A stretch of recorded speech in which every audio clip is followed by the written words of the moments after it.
we are dry. It is fantastic out there. A lot of people still cleaning up from the historic flooding that we saw here, as you know, in the Milwaukee area. So many people still cleaning out their garages, cleaning out their basements, taking all the things appropriately to dump sites and having pickup on that. And so it's just important that we get everything dried out, aired out, so people can go ahead and take advantage of the critical services that are needed.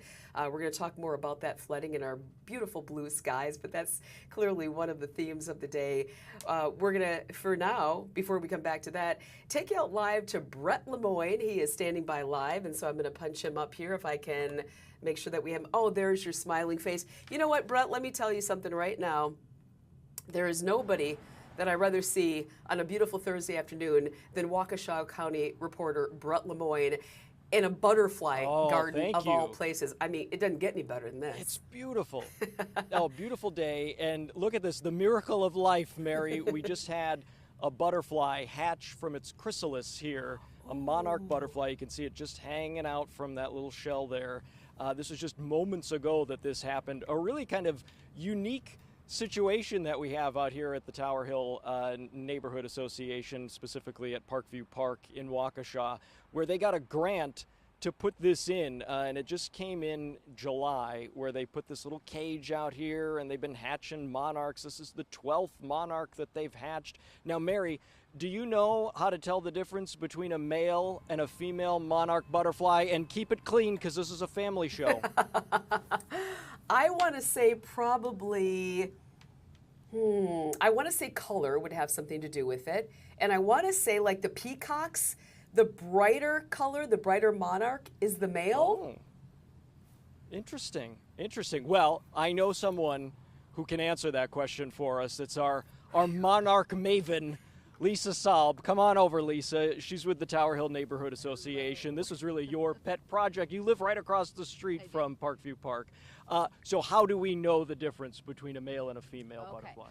On the male butterfly, on the monarch, on its lower wings, it will have a black dot. It's a pheromone little pouch, and only the males will have it. So one black dot on the bottom of each wing on a male. Interesting. Okay, so this is, we just saw the 12th monarch hatch from this sanctuary here, and you've been doing this now just for almost a month, a little over a month, right? You got a grant from who? Who gave you this money? It was from Community Connection Small Grant Program, which is based out of Milwaukee. But the Tower Hill neighborhood qualifies for that. So it was a $600 grant to help us put this project together. Very cool. And you say this is something that has kind of been bringing this community together. People have been coming here. Really, it's an educational tool in a lot of ways. It is, and we're really excited about it. Last year we got a grant from the same organization, and we put in the butterfly nectar garden. And so this year we're able to do the education program and show people how to collect the eggs from the milkweed, go all the way through the chrysalis, and then we will tag this monarch later today and release them and let them fly up. Can you show, do you have those little tags that you can do. just, look at this, Mary, this is what they're gonna put. This little tiny dot right there is what they put on the wings of the monarch. Wow. And then hopefully someone along the lines of when they're flying from here to Mexico for the winter, wouldn't you, that's what I wanna do. I'd like to fly to Mexico for the winter too. Free of charge. But along the way, along the way, people may catch the butterfly, and then they'll know where it came from, and there's a whole like database. There is. It's the Monarch Watch tagging system, and so there's a little tiny number, and they will report that, and then we'll be able to see where our monarch was found. That's incredible, absolutely incredible. Can you also show us? Just pull out that egg for us, if you don't mind. This is amazing, Mary. This is, so we see the fully formed monarch right there that just hatched a little while ago. And now Lisa's taking out, and she's going to show us what a monarch egg looks like. And it's incredibly, incredibly tiny. If you can see, right there, Mary, that little tiny dot on that leaf is the egg. And there's also some larvae, is that what we call it? Yep. So these hatched a couple days ago. They're around here somewhere. Yeah. You're going to kind of search for them. Where the little guys went. They move around too. There we go. There it is, right there. Look at that. So tiny. And so then in about how long until it makes the chrysalis and kind of turns into the butterfly? In about 12 days, it'll be just about the size of your pinky. We have one of those guys down here on the bottom leaf. Yeah, sure. And then it just takes a couple days after that where it'll climb up, form a hanging J, and then a couple days after that it will split open, and the chrysalis it'll be a little bit gooey when it starts out, but it hardens, and then it has the little gold dots on there, which are metallic and just absolutely beautiful. Now, Lisa, are there other neighborhoods that have put in Monarch way stations as well, or is this unique to Tower Hill? Throughout the country. Yeah. Yep, throughout the country. So we received our plaque, and we're all official, and so we're real excited about that. Oh, that's cool. That's a really cool thing. And Mary, I have kind of a vague knowledge of monarch butterflies and the fact that their populations are really threatened here, but Lisa is quite knowledgeable about this. And what is it exactly that has happened since the 80s to kind of make the monarch butterfly population decline? Well, we've had a couple things happening. The use of pesticides and herbicides is not good for the population. Also, development, some of our meadows of wildflowers and things like that have been in decline. And so all of these things affect the amount of monarchs that are around. So, what do you recommend if someone's watching this and they say, I want to do my part? What can people do watching this to kind of maybe not incubate the monarchs like you're doing, but to just kind of make sure that their habitat and their safety is preserved? Sure. Monarchs have to have milkweed. So plant some milkweed in your yard. There's common milkweed, swamp milkweed. There's all different types. But if you can grow that in your yard, the monarch butterflies will lay their eggs on it.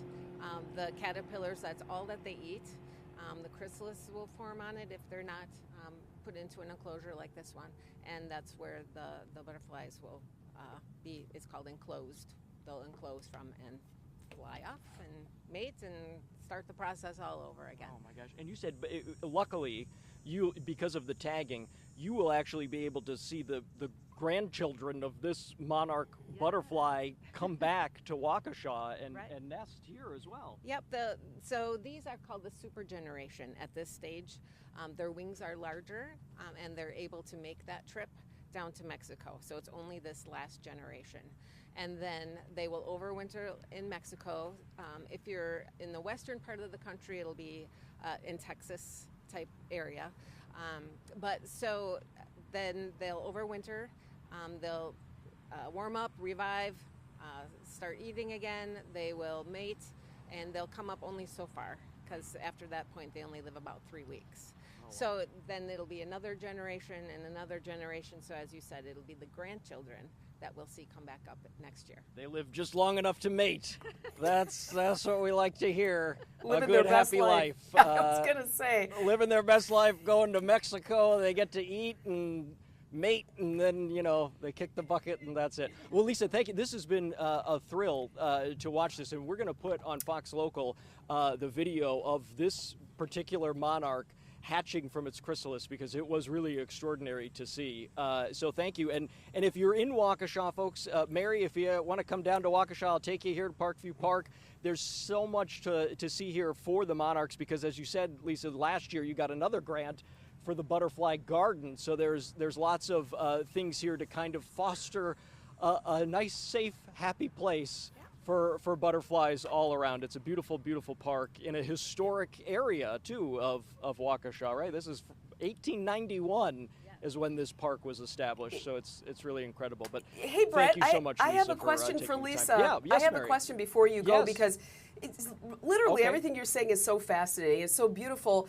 My question would be, inspiring the next generation, because we want to keep this going, especially as technology advances. You're doing these chips. Lisa, my question is, how did you get so interested, and how do we get the kids involved? Brett, you have a young son. Like, how do you get them, like, their wheels turning, this is something I want to do? Well, so Mary wants to know how you got involved and how this became a passion for you, and then also how do we kind of pass that along to this next generation of youngsters in Waukesha? So I had a friend that had chrysalises in a line, and it's like, what is that? I didn't even know this was a thing, and that was about 10 years ago. Oh, wow. So I've been doing it for that amount of time, and it's something that my grandchildren love being a part of, so that's why we thought we could bring it to the park. This was where Hill School was in 1848, wow. And so it was educational back then, and we wanted to bring some type of educational program here. And so there's Monarch Watch has educational materials. We do have some here in the activity box. We have bookmarks and coloring pages and things like that, little magnifying glasses to see those tiny little eggs. And so yeah, we're happy to give anyone information, but you can go online to Monarch Watch and get tons of information there. Oh, I think a lot of people are going to be clicking on that link as soon as we post it. Lisa, again, thank you so much. Mary, like you said, it's fascinating stuff, and yes. Just beautiful imagery with these monarch butterflies as they spring forth from their chrysalis and look to eat and go to Mexico and get with a partner here. Do they get an umbrella drink and a beach visit though with that? Did you hear that, Mary? Mary, they're going to name this one Brett, which I think is just fantastic. So fitting, so fitting. Seriously, I saw one today. I had an event for breast cancer at American Family Field, and the minute I walked out, I saw one, and I've always heard that they are in remembrance of somebody perhaps you've lost when you see a butterfly. So that it's so appropriate. It really is. It's just beautiful. They're beautiful. How educational, Brett. Thank you for that insight. And such a beautiful backdrop there at the park in Waukesha. If you haven't been, it's definitely a must-do stop. Perfect activity before the kids go back to school. Yeah. Absolutely, absolutely. Well, thank you, Mary. And again, we'll post some more information on Fox Local Mobile later today. Yeah, thank you. And thank you to Lisa. Really appreciate that. Wow. Yeah, we'll have that information for you, but that may be a great field trip right before the kids go back to school and go back to the classroom. They learn about that, of course. We did in science with the chrysalis, but that was absolutely fascinating. And those little tags. Yeah, that's pretty cool. But again, I always wondered, like, I loved biology and I loved science. To get the kids, STEM is so important, of course, but to get the kids interested and get their wheels turning early so that we can keep this going and develop all these great systems for our environment, for nature, particularly here in southeastern Wisconsin where, summer and nice weather is this big. That was really fascinating. Wow, what a great sight. We got Brett Lemoyne, we got butterflies. We've peaked. Okay, good night. I'm kidding. We got a lot more to come here on the Wild Desk. We're going to talk about the weather. We're going to talk about the positives about the weather, but there's also a drawback to the weather. We're going to make sure that we talk about that and keep you posted. And we also want to recap a little bit of the Brewers' success this week. I know that they won or lost last night. It was such a close game. They were up, and then, as we know, went to 2-4. When they scored that last run there, went to 3-4. We all had our fingers crossed, thought things were going to happen, and they didn't, but that's okay. We still have the best record in Major League Baseball, so, we can kind of hang our head on with that. But we also want to talk a little bit more about the Brewers and the community involvement that they are doing in ways that you can give back to the community all through the Brewers' success. So we're going to take a commercial break if we can and regroup. We'll be right back right here on Fox Local. So keep it here, and we'll be right back.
This is the Wisconsin Live Desk.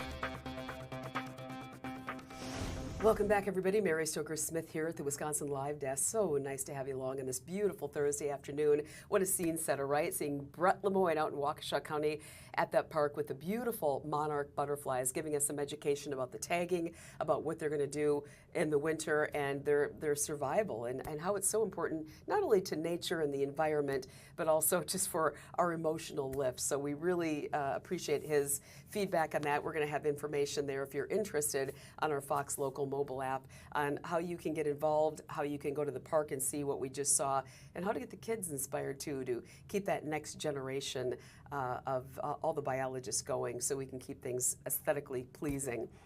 Speaking of aesthetics, it is a beautiful day in southeastern Wisconsin. However, we are keeping our eye on Hurricane Erin. Let's take a look right now. This is the tropical tracker right now. It's a Cat 2 at this point, and as you can see there, the wind moving at 100 miles an hour, moving northeast about 18 miles per hour, and you can see that churn right there, boy, over the water, and that is just indicative of that tropical system that's just going and moving and moving. You heard Stephanie Barrichello and Rob Haswell talking about that a little bit earlier, but we're certainly keeping our eye on there. If you have people that you know that could be in the eye of that, if you have any interest there in that area, and of course, we're always concerned about what these could do if they affect us here in the States, if they make landfall, and so we'll be keeping an eye on that.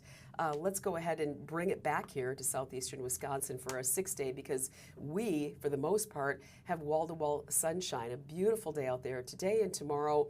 A little bit of weather to be concerned about on Saturday, but according to our weather experts, nothing that is potentially, threatening, because most of us are just looking to dry out at this point and bring in some fresh air into so many basements, so many garages that have had flooding. So it's just important that we stay dry. We also, as you have seen, have no wildfire smoke from Canada, which is so wonderful. So many people with underlying health conditions, breathing problems, we're concerned about that, and so it's lovely that nothing is apparently in the air at this point.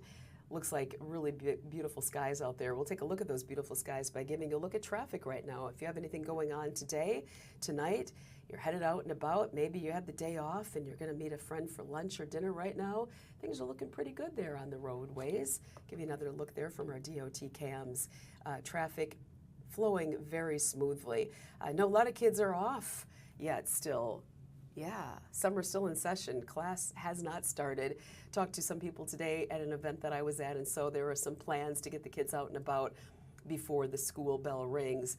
I'm going to bring it back here because I did a really neat event a little bit earlier today, and I'm going to tell you about that. But it was all about, before I give you any more details, it was all about awareness and promotion and uplifting others in our community and really sending a strong message that if you are going through something, you're not alone, there's support and there is help. And it was a really meaningful event that happens every year. It is a kickoff to a bigger event in the fall. How's that for a tease? I took some pictures today. We're getting those percolated, they're percolating, and we're going to bring you some great sights from that event a little earlier and then tell you how you can get in on the action. Speaking of the action, I want to show you a little something that we talked about last night. Now, we all know the big day yesterday was the Burger Day here in southeastern Wisconsin. George Webb, 23 locations giving out free burgers from 2 o'clock to 6 o'clock. Did you get one? Did you enjoy it? We had a lot of people turning out, long lines. We were thinking the place to be would be Peshtigo, right? Up in the Green Bay area, that, there won't be any lines there. If you're looking to get in and out, just go to Peshtigo, no problem. Yeah, they had long lines. All locations saw long lines, but apparently they moved through very steadily, and a lot of people went to take advantage of the free burger, but also to celebrate the Brewers winning 12 in a row. It was actually 14. Celebrate their success and celebrate the community and come out and just show their camaraderie. It was almost just like this piece of nostalgia, because it's only happened 2 other times that George Webb has given away these free burgers if the Brewers had success. So it was kind of just taking a part in history. In fact, one girl was there for the last time it happened, and she was in the front page of the newspaper here, the Journal Sentinel. She had a framed picture of her on the front page eating her George Webb burger. She brought swap that framed picture out to get her other burger, her next burger. And so it was just kind of a neat way for her to celebrate the fact that she took part in this years ago and now she's back with her family. It was really neat. It was a really neat homecoming of sorts. So, but anyway, we want to show you a little something from that because this was from, you saw Ben's tweet a little bit ago, but Cecilia Gore, who is the head of the foundation there and does so many wonderful things for the community. What happens is when you buy this raffle ticket, if you go to a game, there are so much money generated from there. I don't want to get the number wrong, but as you can see there, one of the projects that they fund is the Veterans Community Project, helping veterans. And with the money that is earned from these raffles, Cecilia and her great team there at American Family Field can take part in donating to different organizations. And I believe, if my memory is not mistaken me, over 200 organizations in our community benefit from the Brewers Foundation. They do a lot of stuff. If you've been out to a fundraising event, if you've been out to an event to raise money for charity, for example, for the veterans and all that they do for the community, many times the Brewers Foundation is behind that, funding that, and propelling so many organizations to a higher place, if you will. And so they do so much great work. They give back, and part of that is you giving back by getting, like, say, for example, a raffle ticket where they are putting that money into a fund, if you will, and matching that. One of the things that they are also a part of is the thing that I was just telling you that I was a part of today. So we're going to pull up some pictures from this event because we want to make sure that you put something on this calendar. There you go. We want to make sure that you mark your calendars for this. I get emotional, so I'm just going to be real slow. This is the Making Strides Against Breast Cancer event, and today was the kickoff breakfast. I was there this morning. It started at 7 a.m. at American Family Field, and the minute that I walked in, guess who I was joined by? The dancing grannies. They were not only standing in line cheering, but they were singing a song, and they were rooting us on, every person as we walked into this event. The dancing grannies, they will be a part of our event. They performed not only at the beginning of the event, but they closed the event by doing a little Packers song and dance. The Dancing Grannies, such a huge, integral part of our community. We know how they were affected during the Waukesha Christmas Parade years ago. They bounced back and said we were going to come back stronger than ever. They march in parades. They're really known throughout the country, and they're a symbol of resilience and a symbol of determination. Of these dancing grannies, 7 of them are breast cancer survivors. Let me say it again. 7. Count how many there are there. 1, 2, 3, 4, 5, 6, 7, 8, 9, 10, 11, 12. One of those is a 20-year survivor. This underscores the importance of getting the word out about breast cancer, early detection, diagnosis, and camaraderie. Years ago, when one of them was diagnosed, she said, we didn't have all the tools that we do now, but because of community support, we are truly making strides, and so that's why it's so important for them to be out. But it also shows how many people are affected by breast cancer. As we'll see in this next picture, right there, everybody there was either a survivor or somebody who knows somebody touched by breast cancer. This was, I believe, Latrice's first walk, or will be her first walk. This was her first breakfast. About half and half. Half the people that were there this morning was their first time, their inaugural, and the other people come back year after year to show support for the American Cancer Society, particularly here in southeastern Wisconsin, and all they do for the community. So it was a wonderful turnout today of people just getting inspired. And people like Latrice will go back to their workplace, to their community, and they'll form teams. Those teams will raise money. They will come out the day of the walk, and then that money that is generated stays here in southeastern Wisconsin for the walk that's going to take place. We'll give you all the details in just a bit, but that money will stay for cancer research and also for community programs for people like we'll see in this next slide right here, for the people who are coming up.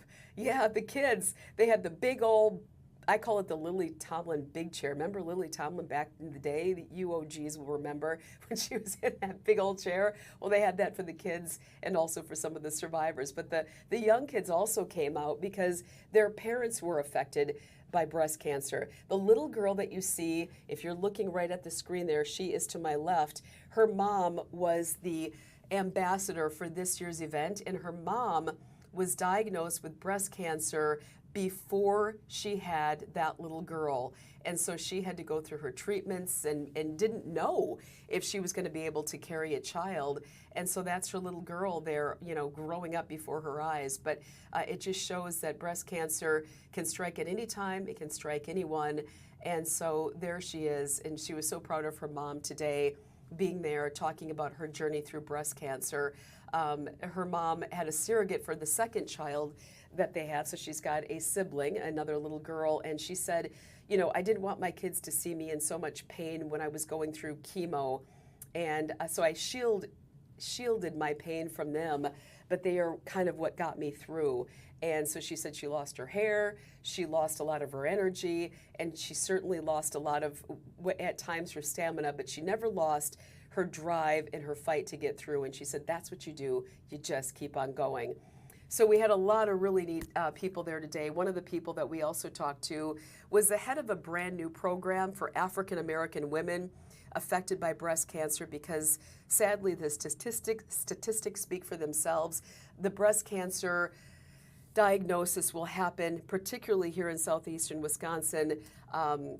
It'll hit the Black community higher than it does other communities. And so what this speech was today by this woman was just talking about awareness. It also talked about some of the programs for early detection, making sure that you go to your mammograms. And one of the things that these teams do when they generate money for the breast cancer walk is provide rides for people so that they can go to their mammograms. If they have been diagnosed with breast cancer, get to follow-up treatments, because sometimes it's not always easy to get from your house to the doctor if you don't have a car, if you don't have a bus route or whatever. So a lot of really important events going on. We'll have this information on our Fox local app and also on our website, FOX6 Now. The walk is happening on Saturday, October 11th, starting at 8 a.m. That's when you come in to register and just kind of take your pictures. There's a lot of different things to see this year. The walk itself will begin at 10 a.m. And if you want to see a reverent, poignant scene, inspiring, energetic, motivating, and also emotional, you see the survivors lining up right at 9:55 in front of these balloons to kick off the walk. It's one of the best scenes that you'll see all year. One of my favorites. I always get emotional. I will be there. Several members of our FOX6 team will be there, but we are going to walk to remember survivors. Think about them, to remember those who have lost their will and and they need boost if they're going through treatments, and also those who have lost their lives through breast cancer. It is such an important event to promote awareness and promote mammograms. We also, before we leave, want to talk about Buddy Check 6. We had a new initiative going on there. We'll talk about that maybe as we circle back to leave you for the day, but Buddy Check 6, such an important part of this event as well. We're going to take a quick break, come back. We got a lot more to cover, but keep it right here, and thanks for taking a look at those pictures with me. We'll keep it right here on the live desk. Take a quick break. We'll be right back.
This is the Wisconsin Live Desk.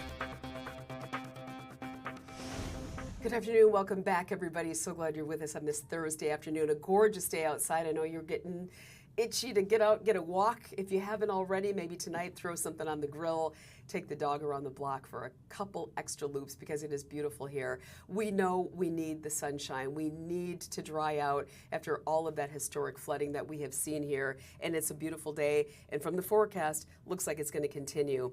We want to take you right now to a press conference because we have been dealing with the cleanup from the flood damage. All that flooding doesn't just go away like that. A lot of you probably still cleaning out your basements, your garages, or at least knowing somebody who is. We're going to take you right now to a press conference with Bob Donovan, Representative Bob Donovan from Greenfield, talking about the flooding in Milwaukee County that has greatly impacted businesses, residents, schools, of course. And right now we have somebody else talking. We just had Bob Donovan. He may come back. And so we're going to take you to this press conference right now because a lot of you are wondering, when am I going to see help from FEMA? What's going to go on and how long is this going to go on without me getting some help there? So let's take this press conference, listen in, and we'll come back as soon as we can. So let's listen to the presser.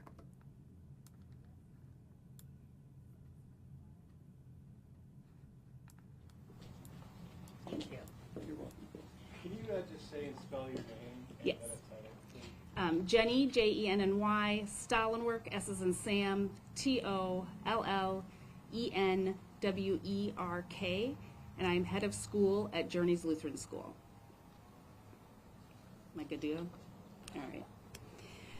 All right, when I was asked to speak at this press conference, they told me I could talk as long as I wanted, so hang on to your hats because I could talk all day about our students.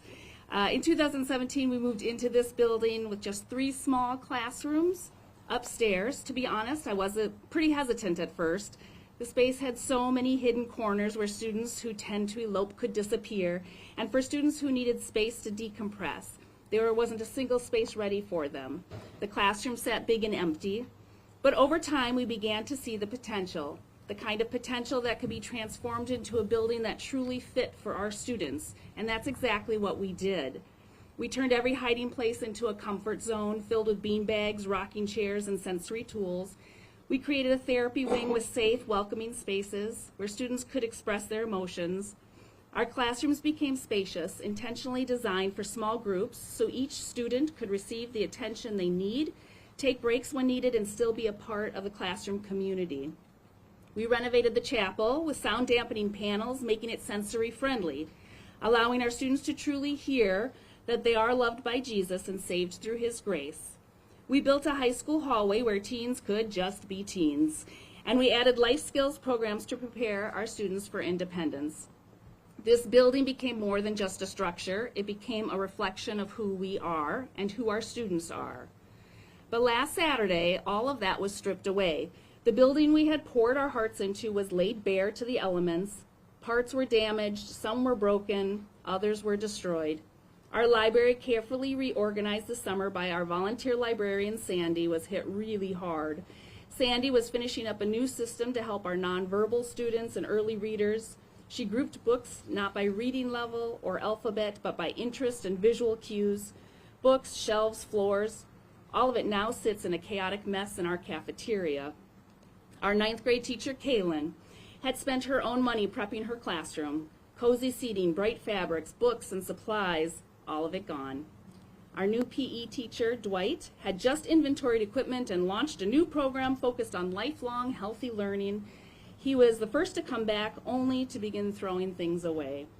The gym floor is gone, and while it will be rebuilt, he won't have a space to teach in until the end of September.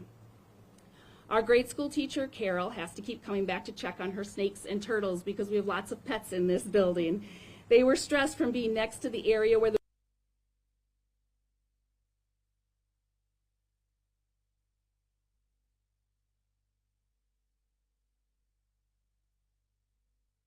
In the midst of the loss, we saw something else rise up. We saw our community coming for help.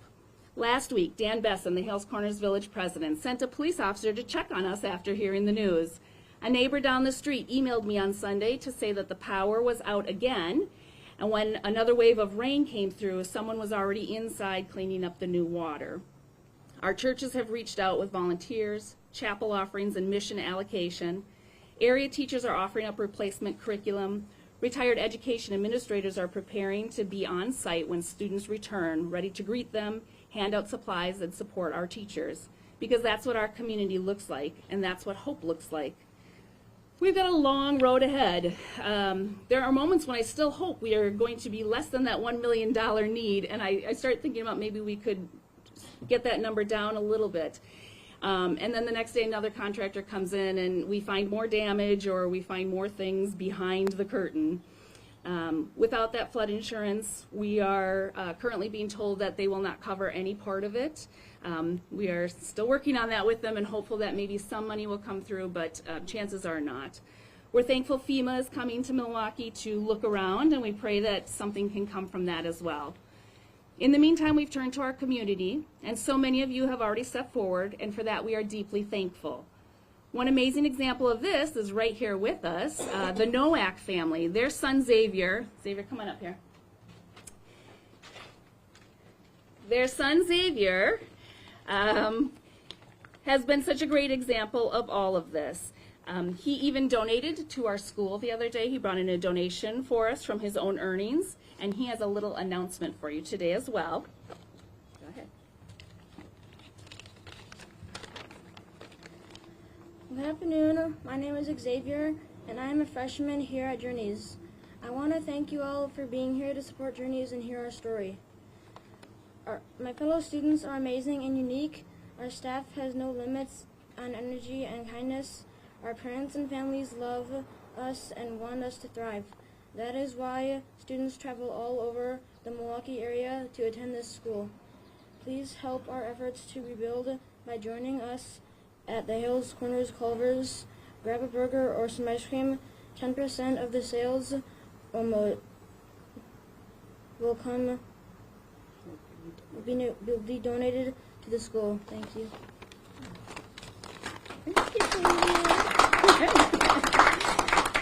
He's amazing. So hopefully you caught that Culver's today in Hills Corners has been really wonderful in giving 10% back to the school for any of the food that, if you say that you are from Journeys, that they will do that today. And Xavier and his family set that up for us, so we're very excited about that. The building may have been damaged, but our spirit, our mission, and our love for these students remains unshaken. We're not starting over, we're rebuilding with even more love, more support, and more determination than before. In fact, this situation is a mirror of our students' daily lives. Every day they walk the halls of Journeys, and they rebuild with courage, with perseverance, and with hope. So yeah, I could talk all day about the destruction of this building, and believe me, it is extensive. But today I want to talk about something even greater: the students and the people who love them, the staff who never give up, the neighbors who keep watch, the leaders who check in, the families who stand beside us. We are heartbroken, yes, but even more than that, we are resilient, and we will continue to build a space where our students feel seen, supported, and safe, because that is who Journeys is. Thank you.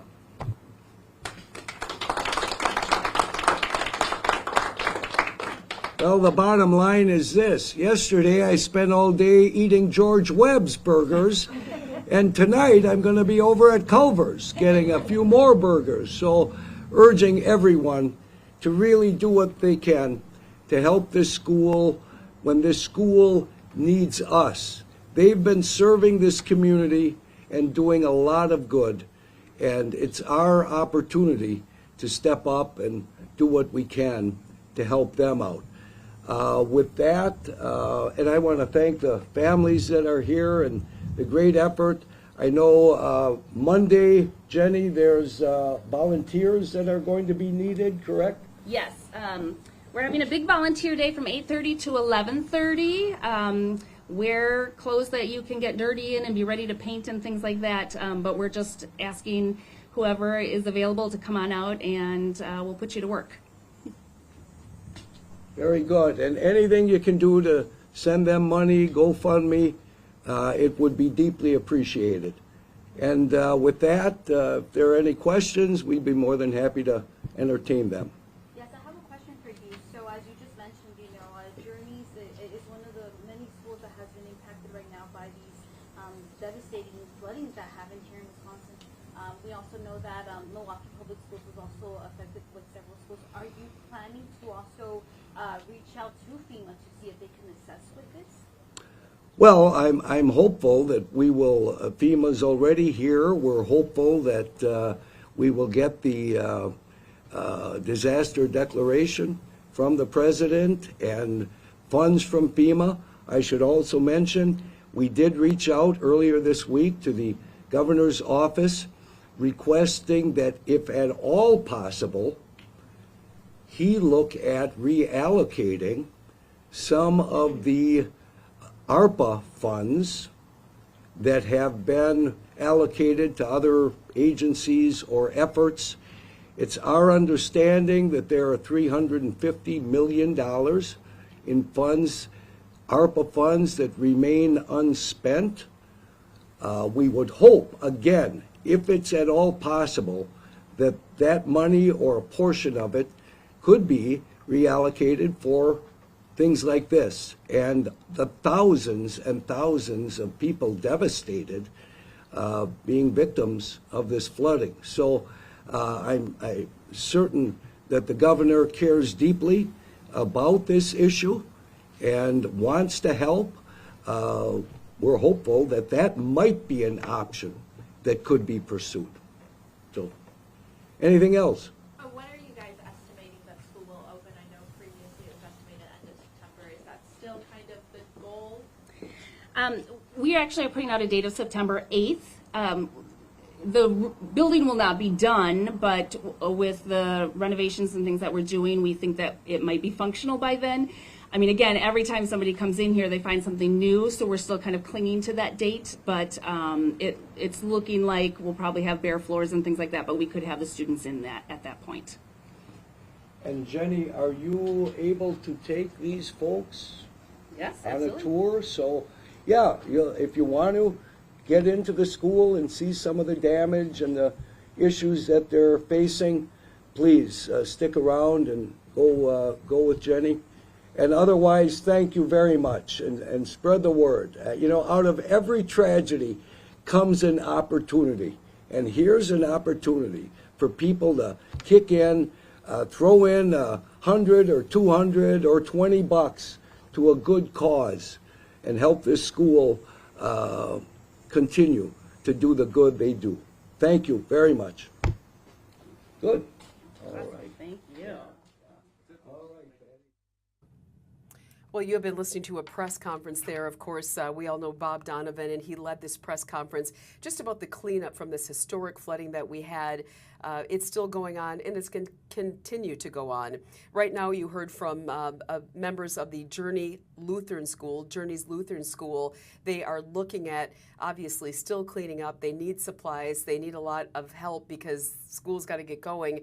Today, if you go to the Hales Corner Culvers at Highway 100 and Forest Home, I believe it was 10% of the proceeds from the sales there are going to go toward the Journey's Lutheran School to help them with cleanup. And it's already always such a stretch for teachers to have supplies, have clean classrooms.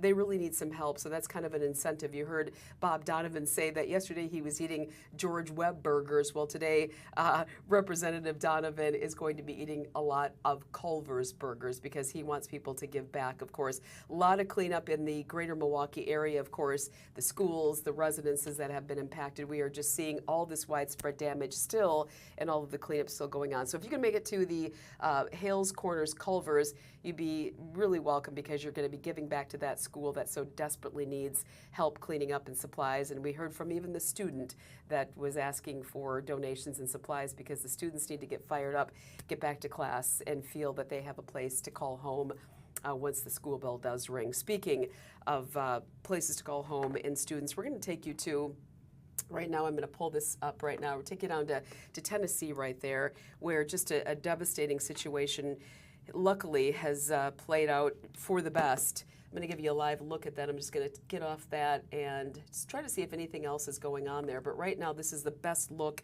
that we can give you right now. This is coming from the University of Tennessee. Went on lockdown today as police investigated a shots fired call from campus. The Chattanooga Police Department said that no victims had been found, luckily. So what happened is after that shots fired call came in, they responded there. They placed the university there on lockdown to investigate the reports of the active shooter that just happened just a short while ago. And the government buildings were also shut down, areas around there, as you can see, a very active place there. At this point, it has been lifted, and authorities say they have not found any victims or any threat to that area right now. And so there we go. Shot froze for a little bit, but we're back there. So again, no problems there, but a very, very tense situation and an unsure situation just a little bit ago as there was the lockdown at the University of Tennessee. Again, it's been lifted. No threat has been found. We don't know anything more than the university sent out an alert about 1 o'clock saying that there was a possible active shooter at the University Center Library.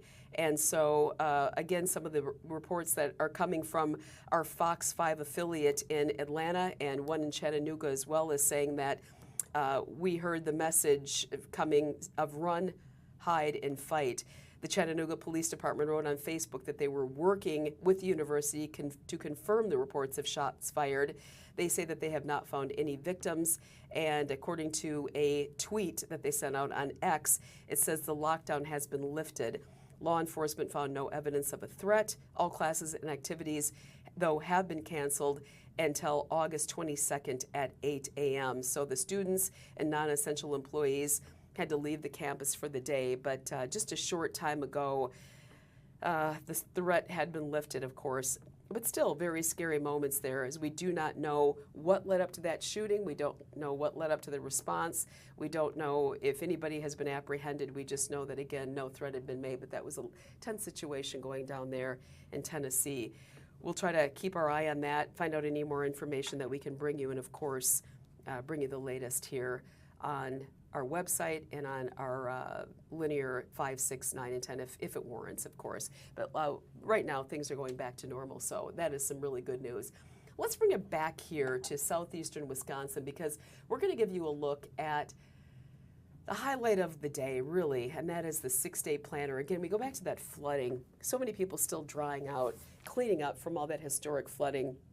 We talked to families impacted who are just looking to get a shower, to get a bed again. And so when we look at this forecast, that's a positive sign that, again, all of that cleanup can resume, and hopefully a bit of a respite there with sunny skies Thursday, Friday, a little bit of rain possibly on Saturday, but nothing significant according to our weather experts extending into next week. So good news if you have plans for this weekend, or again, you're still drying out from all of the flooding and looking to clean up or just looking to relax a little bit after all the hard work that you've put in. We're going to take a quick break and bring it right back here to our Wisconsin Live desk. Keep it right here. Be right back.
This is the Wisconsin Live Desk.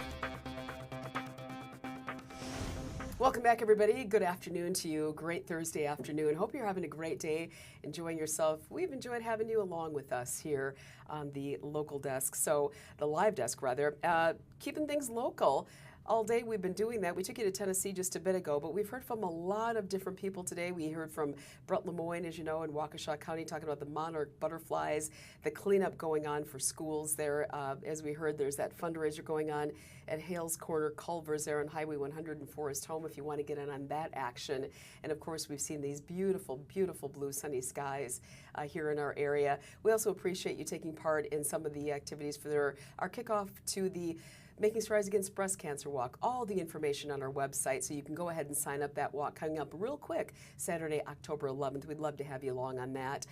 Before we go today, though, we are going to take you south because we want to hear from Vice President J.D. Vance touting the big, beautiful bill. He is in Peachtree, Georgia right now, and he's talking a lot about that bill, he's obviously making some comments there. He's promoting the bill that was recently passed by Congress after weeks of, as you know, contentious debate. And when he's in Peachtree City, he's also going to be taking events, comments from people at the event, and just basically talking about a number of different things there, including Medicaid and Medicare. A lot of people are concerned about that. So as we transition here, I'm going to bring in one of our newest colleagues here to the live desk. So we hope you'll keep it here, and we're going to hear a little bit more from Haley. You've met her before, and so we're going to leave you with this as we try to segue. We usually do a handoff at this hour. Really have enjoyed having you along. Thank you so much for being here. And again, remember to get to Hales Corners today. A great opportunity to go get a double scoop of custard, because that money is going to help in the recovery efforts from all of the historic flooding that we've seen here in southeastern Wisconsin. And it's a great day for a scoop of ice cream, right? Beautiful sunny skies. So it's been a pleasure being with you. We're going to hand it off. Haley's going to join us in just a little bit of time, about 5 minutes. But for right now, we're going to take you to Peach City, Georgia, and hear from Vice President J.D. Vance. Great to have you along, and we'll see you back here in just a bit.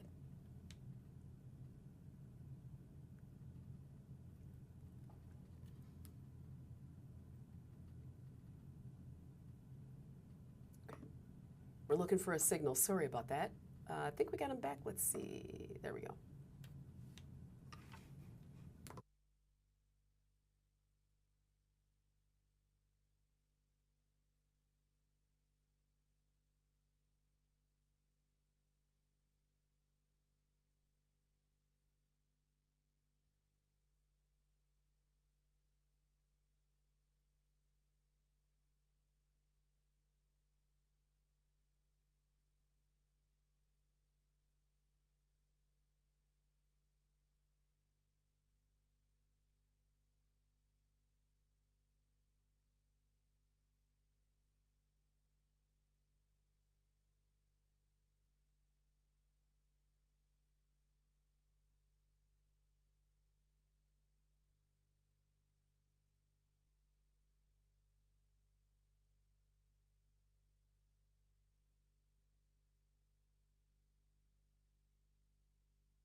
Okay. Yeah. Sorry about that. We're going to try to get to a different news conference. We're having some audio issues there. You know how things go, technology. So we're going to try to get you a different picture there. Sorry about that. We'll try to get that a little bit later in our live coverage right here. But we're looking around here at things going on around the country, of course. Let's take you back to, we can even look at, you know, some of the things going on, like Hurricane Erin. We're keeping an eye on that right now. Tropical tracker looking at Erin there. We heard from our weather experts just a little bit ago. Stephanie Barrichello was talking about the intensity of Erin. Right now it is at a Category 2, keeping a close eye on that, as you can see there, churning, and we always hope that it will lose some momentum and lose some speed and save people from what we saw here, a lot of that devastation. So that's something that we'll be watching and keeping our eye on over the next couple of days as we look here at some of the weather going on around the country. We can also take you back to the roadways, because I always think, you know, this is kind of a day where a lot of people jumpstart their weekend. Roads are clear as we look all around our area from the south to the northwest. Traffic really flowing very smoothly. In fact, if you look here at the grid, it's all green. Yeah, it's kind of like payday. Very little red, a little sluggish there on 41, but for the most part, traffic moving very smoothly. If you do have plans this afternoon or perhaps for the evening, shouldn't have any problems getting out and about. So things are looking real good here in southeastern Wisconsin. Good day to get out and take advantage of the wonderful weather that we have been appreciating so far. And just kind of let's channel good energy for the Brewers, right? We want them to get back on that winning streak and hopefully keep that things going, because we gotta remain number one, right? As we look toward conquering the Cubs hopefully again at some point. So things are looking real good around the area. We're going to be handing things off. We're going to try to get you J.D. Vance here if we can get that going. Otherwise, we have a lot going on in our area today. One of the stories that I want to bring your attention to is a lot of you have noticed that obviously with this great weather, it's always lovely. However, there have been, after all of these rains, after all of these floods, there have been an influx of mosquitoes. They've hatched and they're really causing a lot of problems for people who are just out and about. We're going to have our mosquito watch. We're going to have a report on the hatching from Christina Van Zelst coming up in our later newscast tonight. So if you're wondering what's going on with the bugs, Christina Van Zelst has a lot of the inside of that, and she's also going to have some solutions coming up in our later newscast at 4, 5, and 6. Great to have you with us today. I'm going to hand things off to Haley, and so here we go. Nice to have you with us. Keep it right here on our Wisconsin Live desk. We're going to take a quick break and come right back.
This is the Wisconsin Live Desk. Welcome back into the Wisconsin Live Desk, taking over for Mary Stoker-Smith on Hour 2. My name is Haley Spittler. I know I might be a little bit of a familiar face if you missed yesterday. I am the newest addition to the FOX6 team and the Wisconsin Live Desk. I'll be the wake-up morning breaking news anchor, and I'll also hopefully be trying my hand here at the Wisconsin Live Desk every so often. I know Mary took you all over kind of locally. We have a couple national things that we can also get to today. We're actually going to start out of Texas in this second hour. This is out of Kerrville, Texas. I think this has something to do with homes. We're going to listen in for a little bit. Governor Greg Abbott is also there. So let's take a listen and see what we can figure out and learn from this. And while you're one family, there's so many others that need this hope and this gift. And we'll be there for them too. And we look forward to standing with you. Thank you. I'd like to thank again the governor of the state of Texas, Governor Abbott, for being with us today, for championing local philanthropy and local solutions to crisis and disaster response. We are proud of the work we have done. We are proud to be Texans, and we are proud to deliver results for our neighbors, building a new community for today and tomorrow.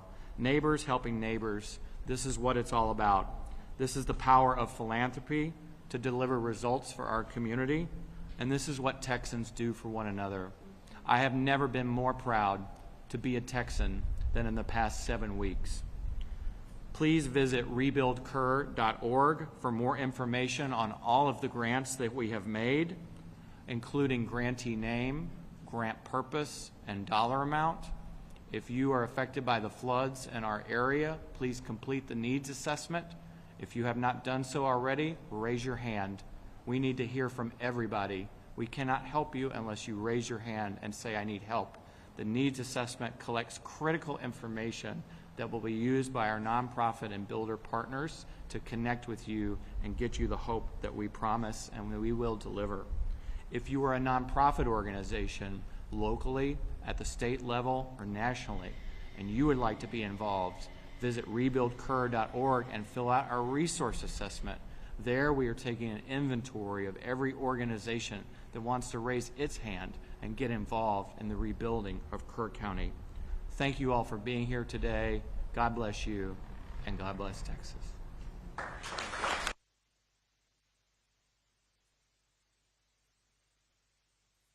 Take a few questions.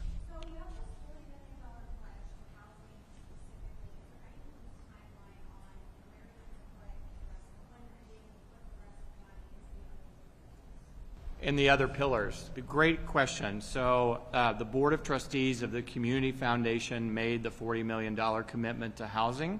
They're next turning their attention to mental health and well-being. They have appointed an advisory council of local leaders and mental health experts from a variety of disciplines. That group will meet next week, and they will take in input and data and make a recommendation to our board on how much money should be allocated for mental health and well-being. And once that decision is made, we'll then move on to the other pillars. The Community Foundation's long-term response plan is going in this order of housing, because we need to put people and roofs over folks' heads. And then the next crisis that's coming upon us is the mental health and well-being for all those of us, including myself and everybody involved who's carrying heavy burdens right now, and they need the mental health and support that they need. And then we'll move to quality of life issues and economic recovery. We're so grateful for our partners with the state of Texas, with his SBA. The governor is hosting an event next Thursday focused exclusively on business, and we're grateful for that. There's a lot of resources that will be coming to the aid as well, and we hope to tap into that in the future. Thank you.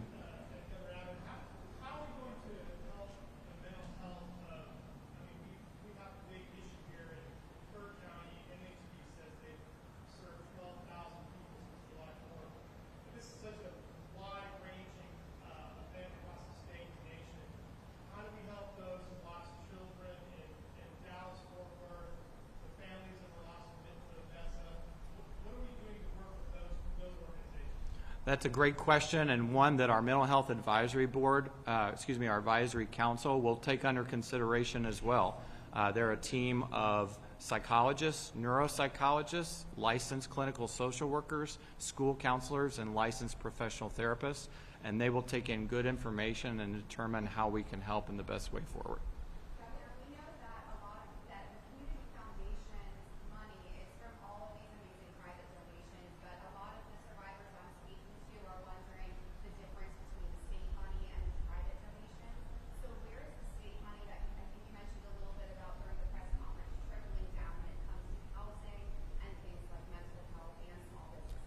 Sure. So the state has already spent well over $200 million, and that is for the initial emergency response, initial recovery operations, things like that. The legislature is voting maybe today on adding another $200 million to assist with this process. There are a lot of different things where they provide assistance for.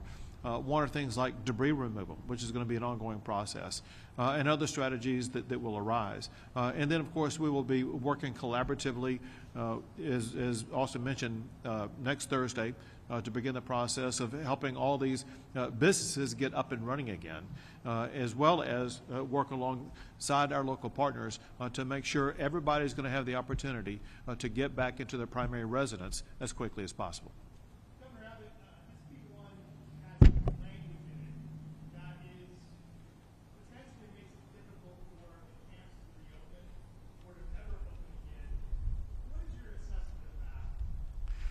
So, first of all, there were some issues involving the first iteration or an iteration of SB1 or HB1, both of them.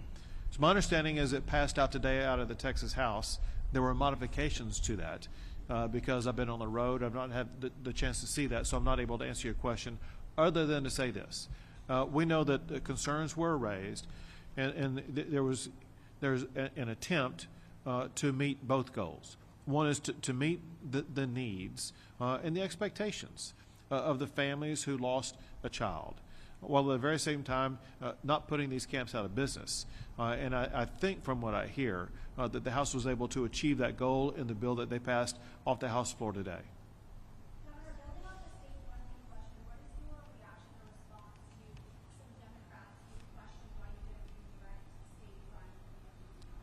Sure, they were just either uninformed or purposely misleading. Because the fact of the matter is that the state began spending money the day before the storm even hit. As an example of state money being used, in the first 24 hours, state resources were able to either rescue or evacuate more than 1,000 people. Think of the helicopters. Think of all the big National Guard equipment and personnel and Texas Department of Public Safety, and that process didn't end on July the 4th or July the 5th. It continued for weeks, and we're still spending money this very moment in time on ongoing search missions in the river.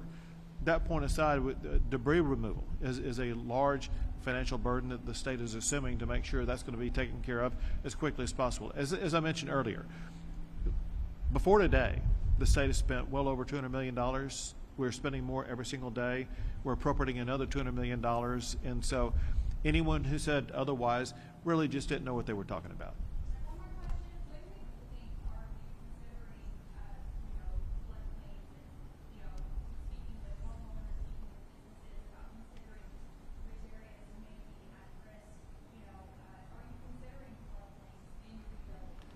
Was that your to me? Are you trying to him?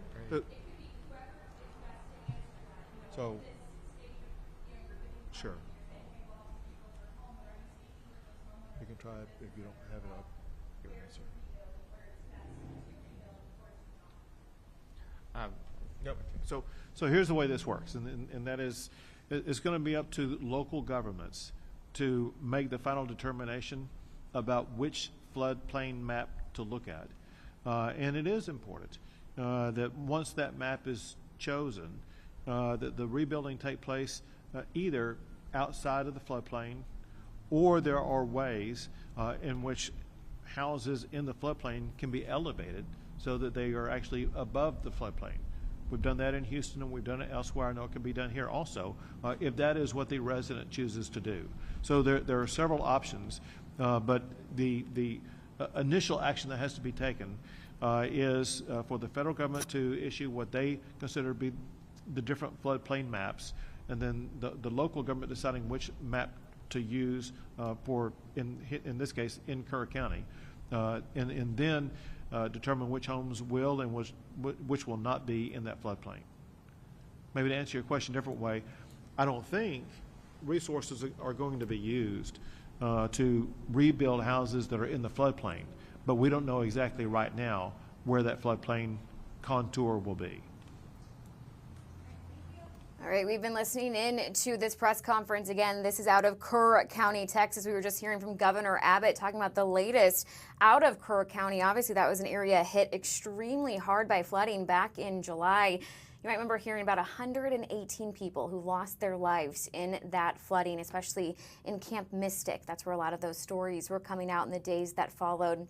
An absolute tragedy that left so much to do and to recover from. And kind of the good news out of that press conference is the Community Foundation of the Texas Hill Country just pledged $40 million to help housing needs. Obviously, a lot of people lost their homes completely in that flood.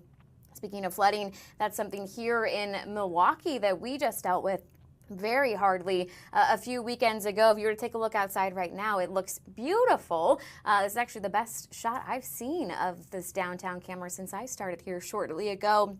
But obviously, as I mentioned, flooding here in Milwaukee County and the surrounding areas, also still a lot to recover from. Our very own Jason Calvi has actually been out this afternoon as FEMA now has their boots on the ground here in Milwaukee County. That was kind of the next step to see if we could potentially get some federal aid, some FEMA funding to help those who have been impacted. We're going to see if we can talk to Jason shortly, but for now, we are going to take a quick break, and I'll see you back here in 2 minutes.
This is the Wisconsin Live Desk. Welcome back into the Wisconsin Live Desk here at Fox Local. It is 1:47. I'm Haley Spittler. Just want to reintroduce myself again because I know I am a new face here on the Wisconsin Live Desk. Again, I am the new Wake Up breaking news anchor who will be spending quite a bit of time here as well on the Wisconsin Live Desk. Well, before the break, we were actually hearing the latest from Texas, where they dealt with a lot of flooding back in July. And now we're going to get the latest on the flooding here locally in the Milwaukee area. I'm going to bring in our very own Jason Calvi. He is in Germantown right now in Washington County, where FEMA actually has been inspecting the flood damage. Jason, you've kind of been following them along. What is the latest this afternoon? Yeah, so we know the FEMA boots are on the ground officially in southeastern Wisconsin. So we're visiting several counties today, including Milwaukee County. We're going to be doing a ride along with them starting around 2 o'clock. So we'll be covering that, and we'll bring that to you live tonight on 4, 5, and 6 newscasts. And we're also seeing FEMA around Washington County. So we were out in West Bend today. Now I'm in Germantown, and I know that there are also a crew of FEMA workers looking at damage in Germantown as well today. And they're also going to be in Menominee Falls, which is Waukesha County. So you're seeing those 3 hardest hit counties in southeastern Wisconsin because of the floods. Those are where FEMA people are inspecting the damage. So they're going to come, they're going to look at houses. We saw them visiting with homeowners today in West Bend, and what they're doing when they go to those homes is they're talking to homeowners and saying, how much water did you have? You know, what was your damage? Did you lose your utilities? They're asking sort of those questions. I haven't seen them going in to inspect the basements, but they've been talking to homeowners who had huge dumpsters out in front of their homes, for example, and the homeowners were able to tell them they lost their entire basement because of the flooding. So what FEMA's doing right now is they're talking to homeowners. They're going to potentially be looking at infrastructure, public infrastructure like this road here. This is Rock Field Road in Germantown. It's close to 41, but it really is a farm area here where I'm surrounded by farm fields. And this road, because of the rain that just poured through this culvert, it couldn't maintain its strength, and it actually ended up caving in. So we have a huge cliff here and this big crater. And the culvert still is there, as you can see, but that road washed away.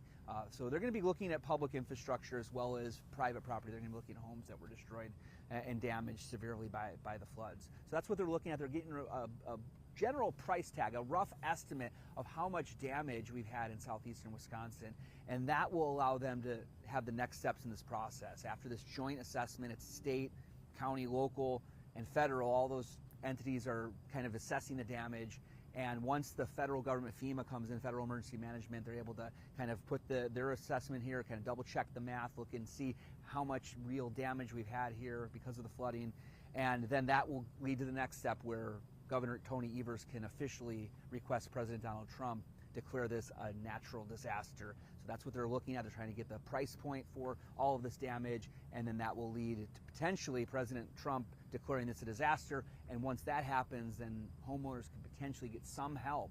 And that's one of the things we heard in West Bend today is so many of those properties there in West Bend, the homeowners aren't sure they can actually salvage their homes because foundation walls were caved in some of the homes I'll show you tonight at 4, 5, and 6. And they're not sure what to do. They got estimates for repairs that could be potentially $200,000 to repair the entire foundation wall. And they're like, how are they going to be able to afford this? One of the men I talked with is a member of the National Guard, and he's bought the home 3 years ago, and he's thinking at this point he might just have to walk away from the home, call it a loss, and go into foreclosure. Can you imagine that, having your dream, American dream, to buy a home, move into the home 3 years ago, on the date of the flood 3 years later after he moved in, that was when we had this huge flood, and now he's at the point where he thinks he might have to just leave the house and call it a loss. Jason, I actually can't even fathom what you just mentioned. Yeah, pretty much virtually overnight, going from having your home to now thinking I might need to call this a loss and just walk away from it. I'm curious, when FEMA is meeting with these homeowners, how long is that interaction? Are they there for a while? Is it just a couple minutes? Walk me through that process. Pretty short. It's a pretty high-level conversation. I would say probably 5, 6, 7 minutes, depending on the homeowner. So not long conversations. Again, some of the questions they're asking is, you know, how did the water get in? How much water did you have? Was it your basement? Did you lose your utilities? Questions like that are what we're hearing from the homeowners. Now, we will have more with FEMA coming up at 2 o'clock. We're going to have a ride along with them in Milwaukee, so we're going to get a lot more details from them. My visits today were with the homeowners who had just finished talking with FEMA, and again, it was pretty high level. They just kind of asked basic questions, and I saw them visiting one of the homeowners' homes that had the house cave in, and I saw the FEMA personnel workers, including people from the county as well, walking around the house really checking out the damage to that house, which Again, really shocking to see. That was that National Guardsman that owns that home that they were checking out, and he had tarps around the entire foundation because it had caved in the back. Jason, also, I wonder if anyone watching right now might be a little bit concerned or worried because they're a homeowner thinking, hey, FEMA didn't come to my home today, but I have damage they need to know about. This is really just an assessment, right? They're not visiting every home. There's no need to panic just yet. Yeah, no, they're definitely not going to visit every home. They're really doing a sampling of communities across the area. So they're going to visit some homes. When we were with them in West Bend, they would walk to select random, it wasn't a random sample, but they visited a sampling of homes in various neighborhoods. They're not going to visit every home. They're really just getting an idea for how much damage we've had in the area. They need to check out, and they're going to, when they see the infrastructure like this here in Washington County, in Germantown, on this road, they're going to inspect it. They're going to see what kind of damage we had, and they don't have to see every single road. They don't have to see every single house. All they're doing right now is just getting a general assessment to say, yeah, these estimates that we got from the locals seem to be pretty accurate. This next step would be then to say, okay, this seems to meet the threshold from the federal government. Governor Evers at that point can ask the president to declare the disaster. That will then open up, once President Trump, if he does declare it a disaster, that would open up those federal dollars to come in and help homeowners. It might not be a lot. I know in 2008 it was something like 24,000 Wisconsinites got some help when we had the flooding back in 2008. The average amount back then in 2008 was about $4,000 per flood victim. So we'll see what happens this time around. A lot of questions, again, from a lot of people here. The key that I need to reiterate here is, yeah, FEMA does not have to visit your house. They're just doing a rough estimate right now. But keep all those receipts, keep photos, keep documentation, because then if money does become available, that's when you're going to need to be able to show to FEMA that, yeah, I did have serious water damage. Here's pictures of what my basement looked like. Here's pictures of the rotting wood, et cetera, et cetera. So just the idea here right now is you as a homeowner or a renter or a business owner, document your damage, and if federal money does come available, that will help unlock that in the future. Jason, I'm curious, just because I know you have a lot of wealth of knowledge when it comes to FEMA and flood damage. Are you thinking, based off what you've seen these last few weeks, that most likely this should get the clearance to move on to the next phases and probably get that federal funding? I don't want to get ahead of the FEMA teams, but I would say this looks like it's going to get to that threshold when you see roads that have been here for decades washed away. We're talking about in Washington County, $1.8 million estimated to public infrastructure like this road here in Germantown that are completely gone. And you see those houses caving in again and again. And we saw in Milwaukee, we saw in Muskego, across the area here where houses were flooded. I don't want to get ahead of FEMA to say that they're going to find that this meets the threshold, but it does seem that there is enough damage across the region that this could definitely lead to that disaster declaration. No, absolutely. I appreciate you joining us here on the Wisconsin Live Desk, Jason. At least FEMA is here, which is some positive news as we hope to at least hopefully get to kind of the next steps of this process. Thanks so much for joining us. Thanks, Haley. That was Jason Calvi out in Germantown. As you heard him say, coming up next, there's actually going to be a chance at 2 here in Milwaukee County to do a ride along with FEMA. Kind of get some of the inside scoop of what exactly they're doing when they're assessing this flood damage and touring some of the damage and kind of putting their price tag on just how much this has cost Milwaukee County and the nearby counties as well. I have been checking the feeds. There's a few more things happening both nationally and locally. This right here is a shot of the Richard J. Donovan Correctional Facility. This would be in San Diego. This is where the Menendez brothers are. A big day for the Menendez brothers as they have their very first parole hearing. Obviously, up until earlier this year, they weren't eligible for parole. They were originally sentenced to life in prison without the possibility, but then they had their resentencing done where they were given 50 years to life now with that possibility of parole. So today is actually just Eric Menendez going before the parole board. Then tomorrow, Lyle will go before the parole board. Cameras are not allowed inside. That's why we're taking this exterior shot. They're actually just appearing virtually via a video to that board. The board is expected to hear not just from the brothers, but also from their family. Their family has been pretty outspoken about wanting the brothers to be granted parole. They say they have sustained growth in prison. They really feel like they've taken accountability for the actions. That'd be the murders of their parents back in 1989.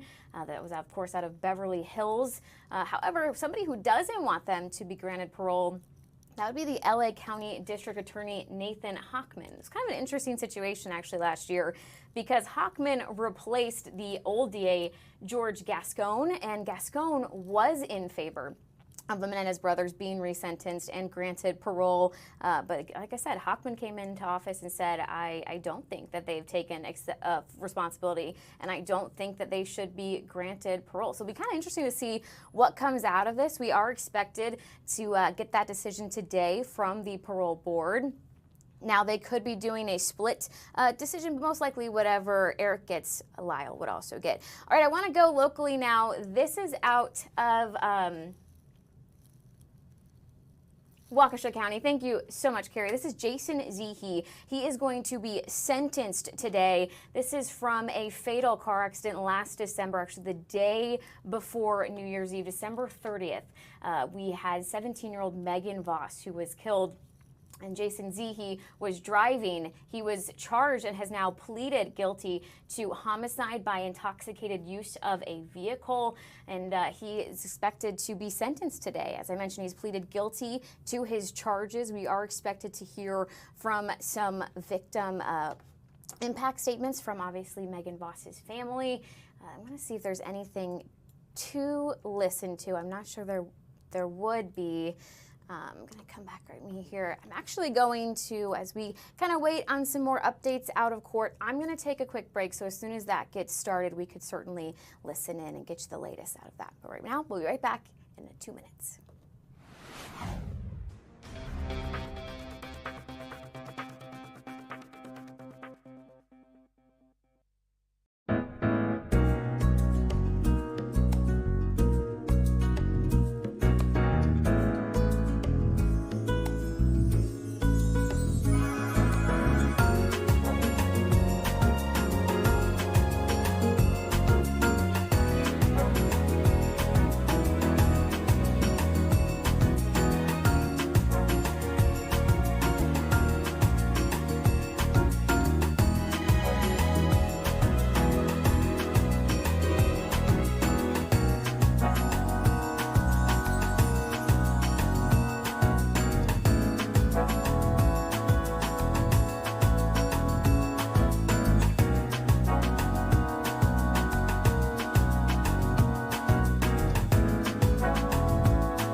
This is the Wisconsin Live Desk.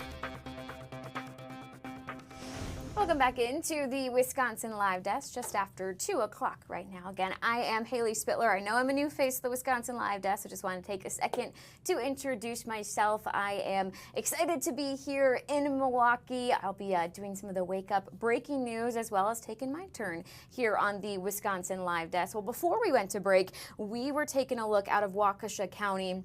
This is Jason Zehe, who's going to again be sentenced today. He has pleaded guilty to homicide by intoxicated use of a vehicle and second-degree recklessly endangering safety. This comes from a December 2024. It was last December 30th where a fatal car crash happened, resulting in the death of 17-year-old Megan Voss. Again, Zehe was behind the wheel. He has pleaded guilty, so we're expected to learn his sentence, and we're actually going to take a live listen into this hearing.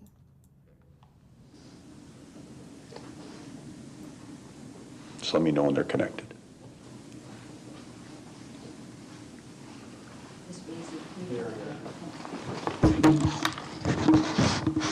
This is Judge Ebrahimian. I've just called the case and we saw that you just joined. Can you hear me okay? Just give me a thumbs up if you can, or you can unmute and let me know.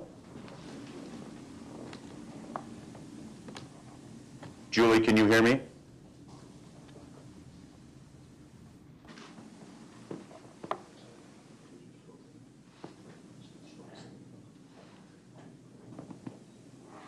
Julie, can you hear me? It looks like you froze.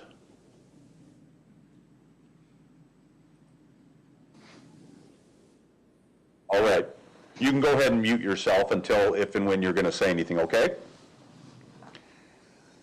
Ms. Basie, if you want to recite the negotiations, please. Thank you, Your Honor. For a plea to counts 1 and 4, which is the OWI homicide plus the secondary recklessly endangering safety, counts 2, 3, 5, and 6 would be dismissed and read in. Count 7, which is the PAC homicide, would be dismissed by operation of the law. On count 1, the OWI homicide, the state is recommending 10 years initial term of confinement, followed by 10 years of extended supervision. On count 4, the state is asking the court to impose 3 years initial term of confinement, followed by 3 years of extended supervision, consecutive to the prison being recommended on count 1. We're asking the court to stay that sentence and place the defendant on probation for 5 years consecutive to the prison sentence in count 1. As conditions of probation and extended supervision, we're asking the court to order an alcohol and other drug assessment and follow through with any recommended treatment, absolute sobriety, no presence on a premise that serves alcohol by the glass, no use or possession of any controlled substances without a valid doctor's prescription, no use or possession of any CBD product, no use or possession of drug paraphernalia, random alcohol and drug screens. He's to have no contact with any known drug users, no contact with any member of victim A's family, no contact with victim B or any member of her family, no contact with victim C, criminal thinking course, any assessments or counseling deemed appropriate. He's not to operate a motor vehicle unless properly licensed, full-time employment and or schooling or a combination of them both.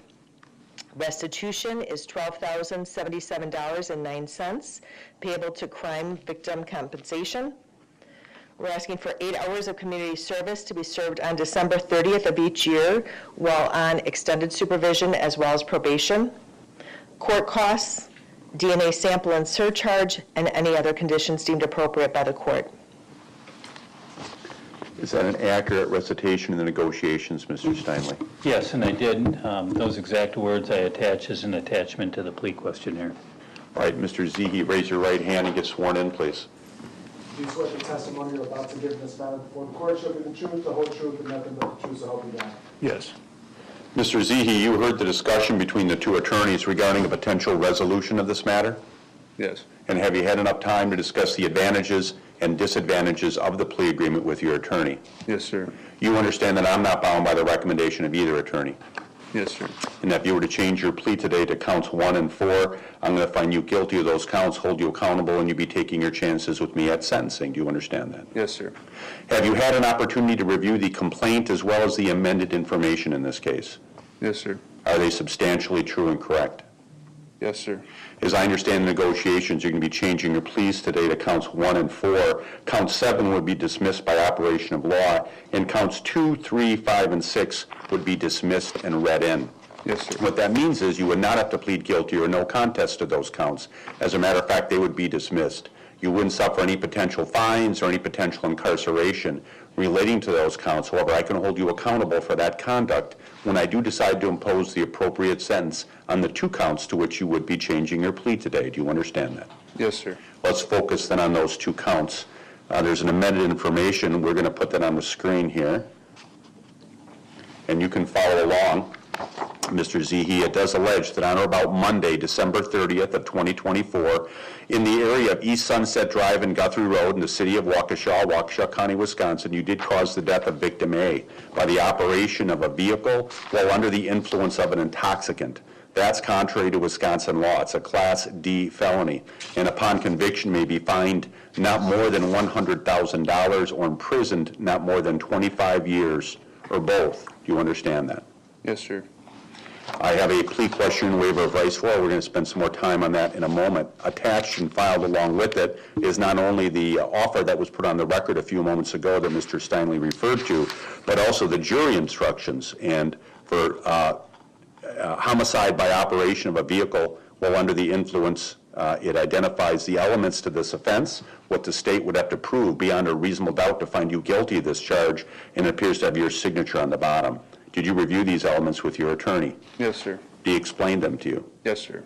Did he also explain to you the potential consequences of pleading guilty or no contest to this charge? Yes, sir. That you could be fined up to $100,000 and incarcerated in prison for 25 years. Do you understand that? Yes, sir. Do you understand that your operating privileges would be revoked for up to 5 years? Yes, sir. And that with respect to your imprisonment, there's a presumptive minimum of 5 years in prison. Do you understand that? Yes, sir. You also understand that this is a felony, and if convicted of this felony, will not be able to use or possess a firearm in the future, and will not be able to vote in any elections unless and until your civil rights are restored. Yes, sir. Do you also understand that if I enter a judgment of conviction on this count, I'll be imposing court costs as well as a DNA surcharge? Yes, sir. Given that understanding, how do you wish to plead to count 1? Guilty. Let's look at count 4. Again, it is second-degree recklessly endangering safety. And again, you can follow along. It's on the screen. It does allege that on or about Monday, December 30th of 2024, in the area of East Sunset Drive and Guthrie Road in the city of Waukesha, Waukesha County, Wisconsin, you did recklessly endanger the safety of victim C.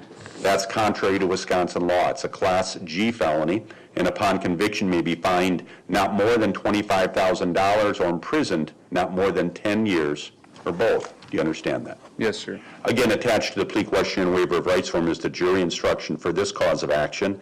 And again, it's jury instruction 1347. It's on the screen in front of you, and it identifies the elements to this offense, what the state would have to prove beyond a reasonable doubt to find you guilty of this charge. Did you review these elements with your attorney as well? Yes, sir. Did he explain them to you? Yes, sir. Did he also explain to you the potential consequences of pleading guilty to this charge? Yes, sir. That in addition to all the fines, incarceration, revocation, costs, and DNA surcharge you would face on count 1, you could face an additional $25,000 fine, an additional 10 years in prison, additional court costs, and an additional DNA surcharge. Do you understand that? Yes, sir.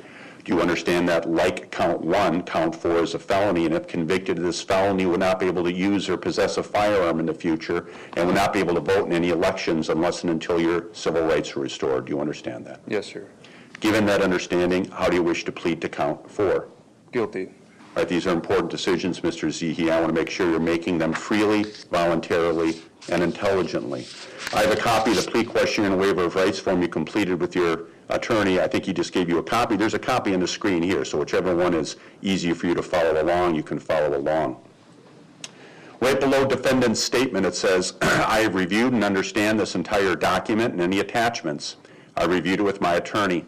I have answered all questions truthfully, and either I or my attorney have checked the boxes. I'm asking the court to accept my plea and find me guilty. Is that true? Yes, sir. And is that your signature on the document? Yes, sir. And it's dated August 14th of 2025, which is about a week ago. Is that when you signed it? Yes. Did you review the entire document before you signed it? Yes, sir. Did you understand it? Yep. Did you review it with Mr. Steinley? You reviewed it? Oh, yes. Yes, sir. And was he able to answer any questions you had relating to it? Yes, sir. If you go to the first page of the document, Mr. Zehe, it says you are 19 years old and have completed 12 years of schooling, that you have a high school diploma or equivalent, that you understand the English language, and you understand the charges to which you're pleading. Is all that true? Yes, sir. It says you are not currently receiving treatment for a mental illness or disorder. Is that true? Yes, sir. And it says you have not had any alcohol, medications, or drugs within the last 24 hours. Is that true? Yes, sir. That may have been true on August 14th when you signed it. Is it still true today? Yes. It's an important question. I want to make sure you're thinking clearly, that you're not impaired in any way when you make this important decision. If you look at the next section in the document, Mr. Zehe, it says constitutional rights, and it identifies the various constitutional rights you're giving up by pleading guilty to these two charges. And on the version of the document I have, all the boxes have been checked. Did you review these constitutional rights with your attorney? Yes, sir. Did he explain them to you? Yes, sir. Do you understand you're giving up the right to a trial? And as it indicates later on the same section, it's a jury trial where all 12 jurors would have to agree. That you're giving up the right to remain silent, and you understand that your silence cannot be used against you at trial. You're giving up the right to testify and present evidence at trial.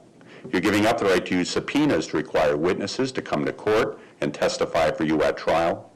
You're giving up the right to confront in court the people who testify against you and to cross-examine them. And you're giving up the right to make the state prove you guilty beyond a reasonable doubt.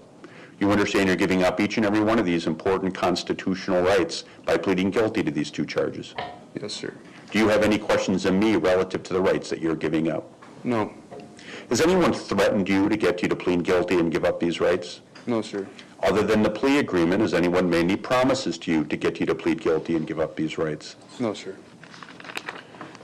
Do you understand that if you are not a citizen of the United States of America, that a plea of guilty or no contest for the offense with which you are charged may result in deportation, the exclusion from admission to this country, or the denial of naturalization under federal law? Yes, sir. Are you satisfied with the representation you received from your attorney on this matter? Yes, sir. Are you at all confused about anything you're doing here today? No. Do you have any questions for me? No, sir.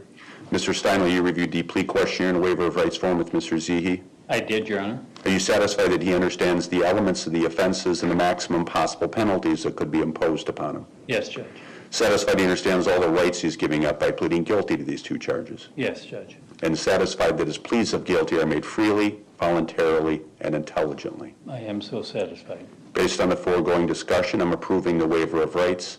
I find that Mr. Zehe's pleas of guilty are made freely, voluntarily, and intelligently, with a full understanding of the nature of the charges, his conduct, and the maximum possible penalties that could be imposed by law. State offering the factual allegations in the criminal complaint and the amended information as a factual basis for the charges. We are, Your Honor. Any objection? No, Judge, but the person on Zoom is no longer there. Did it just... It doesn't disconnect. I didn't mean to interrupt you. No, that's fine. Yeah, I didn't want to have to. They're still there. We had a... Ms. Voss, you've been hearing everything, correct? Okay. We were showing a document before, and then when we came back, you weren't there, so. Court finds there's a factual basis for the acceptance of your pleas, and based on those pleas, the court now finds you guilty. The offense is in a manner and form charged in the amended information. I will dismiss count 7 by operation of law, and dismiss and read in counts 2, 3, 5, and 6. Sentencing, again, you've complied with victims' rights. We have. All right, go ahead. Thank you. First, I'm going to tell the court a little bit about the crime and the information that was garnered after December 30th of last year. On that day, Megan was at home, and I did get permission from Megan's family to use her name instead of the victim A label. I think they want people to know that she lived and she existed. So Megan was at home. She was at home with her dad, who's in court today, as well as their dog, Blue. Troy is the dad, was to pick up his son, and he was feeling kind of tired. He'd got up early that morning, so Megan agreed that instead of him going, that she would actually go with Blue and pick up her brother at a restaurant in Waukesha on Sunset Drive. Megan was driving northbound on Guthrie Road. If you know the intersection, it's Guthrie and Sunset Drive, which is where this happened. She was northbound on Guthrie. She was turning to go onto Sunset Drive towards the city of Waukesha. There's a four-way stop sign at that location, and I do have Exhibit 2 up on the screen to give the court some perspective of this area. So Megan's car is in the right side going from the right to the left. The defendant's truck is on the left side going from left to right. At that time, I'm sorry, that is not true. Megan's car was going from bottom to top. You confused me there for a second when you said right to left. Yes, I'm going to start over. So Megan's car is going northbound on Guthrie, turning westbound on Sunset Drive. Her car is in this picture. The defendant's truck, which is the white vehicle, is impacting her car at that time. He's going eastbound on Sunset Drive. The other car, which is labeled the Toyota, that's where there's four-way stop signs at that location. That's victim C. Victim C was stopped at that location to proceed westbound on Sunset Drive. So as Megan is turning to go left and essentially westbound on Sunset Drive, the defendant, after she had stopped, victim C says she stopped, it was her turn to go. She starts going and the defendant crashes into her. I know that Attorney Steinley provided a picture from the scene with his packet of information showing some skid marks. Although I think that's relevant, I would note that they were started fairly late, and the impact when the defendant hit Megan's car, he was going 66 miles per hour, which means when he applied his brakes, he was going way over 66 miles per hour. I can also tell the court that the speed limit on that road is 30 miles per hour. I think that gives some perspective. So what happens is in this picture, which is again exhibit number 3, I believe, is what's happening in this picture or this diagram is Megan's car again is the Audi, so she's in the top car on the picture. Victim C's car is, again, it's the Toyota, and then the defendant's vehicle, when it smashed in, it actually hit Victim C's vehicle, flipped over, and ended up in back of Victim C. And that's all I need for that. Thank you. But just to give the court some perspective of that area. One of the drivers gets out of the car, goes to the defendant's truck. Victim B, which is his then girlfriend, was kind of hanging out of the truck. The defendant indicated immediately that it was his fault, so he did accept responsibility at that time. Although I would note is when law enforcement was asking him if he had drank anything or used any drugs, he vehemently denied either. Blue, they were having a hard time getting Blue out of the car. Obviously the car, they had to use Jaws for life to get both Megan and Blue out of the car. They were able to get Blue out of the car. However, he was unable to be approached because he was going to bite anyone who approached him until Megan's dad arrived. At that time, I believe Megan had been extricated from a vehicle. They were driving her to Meyer, to where Fight for Life was going to meet them to take her to Frederick. Troy then had a tough choice. Blue was actually his support dog and was one of Megan's best friends. Troy, because no one else could get near Blue because he clearly had 4 broken legs, he was in a severe amount of pain. He took him to the emergency vet. He pretty much left him there because he wanted to get to Frederick to be with Megan. The accident occurred around 7, I don't want to say accident, I want to say collision occurred around 7:30. Megan was pronounced dead at 9:07. They do believe that she was kept alive to some extent because of the pressure of the car on her body was actually preventing the blood to be released. Then the defendant is also transported to the hospital. Law enforcement again makes contact with him at the hospital. When they again asked him if he had been drinking or using drugs, the defendant said he had 2 drinks. He denied using drugs. When they asked him where he thought he was when the crash occurred, he thought he was between McGuanago and Big Bend. Obviously, he had no idea where he was. When the defendant was told at the hospital that Megan had succumbed to her injuries, the defendant said, I should be going for life. I took a life. And I think that's very consistent with his acceptance of responsibility in terms of a very quick plea when you look at the nature of the charge. Him telling the citizen witness who went up to him when the crash happened, saying this was my fault. So certainly that's something that the court should take into consideration. I can also tell you that the defendant agreed to meet with the attorney for Megan's estate. He gave a full statement with regard to the history of him, and that statement was included by Attorney Steinley to the court, a full history of the defendant going over to victim B's parents' house, Thomas and Hermelina's, Hermelina's residence, and drinking, I believe he estimated it was over 100 times before December 30th of last year. And he provided that information, and Attorney Stanley approached me and indicated he'd be willing to provide that information early on. So certainly that also shows a level of taking responsibility and being willing to cooperate, which was appreciated. Victim B, her PBT was a .179. To kind of go, I told you a little bit about Megan's perspective. This defendant had gone over to his girlfriend's residence. He had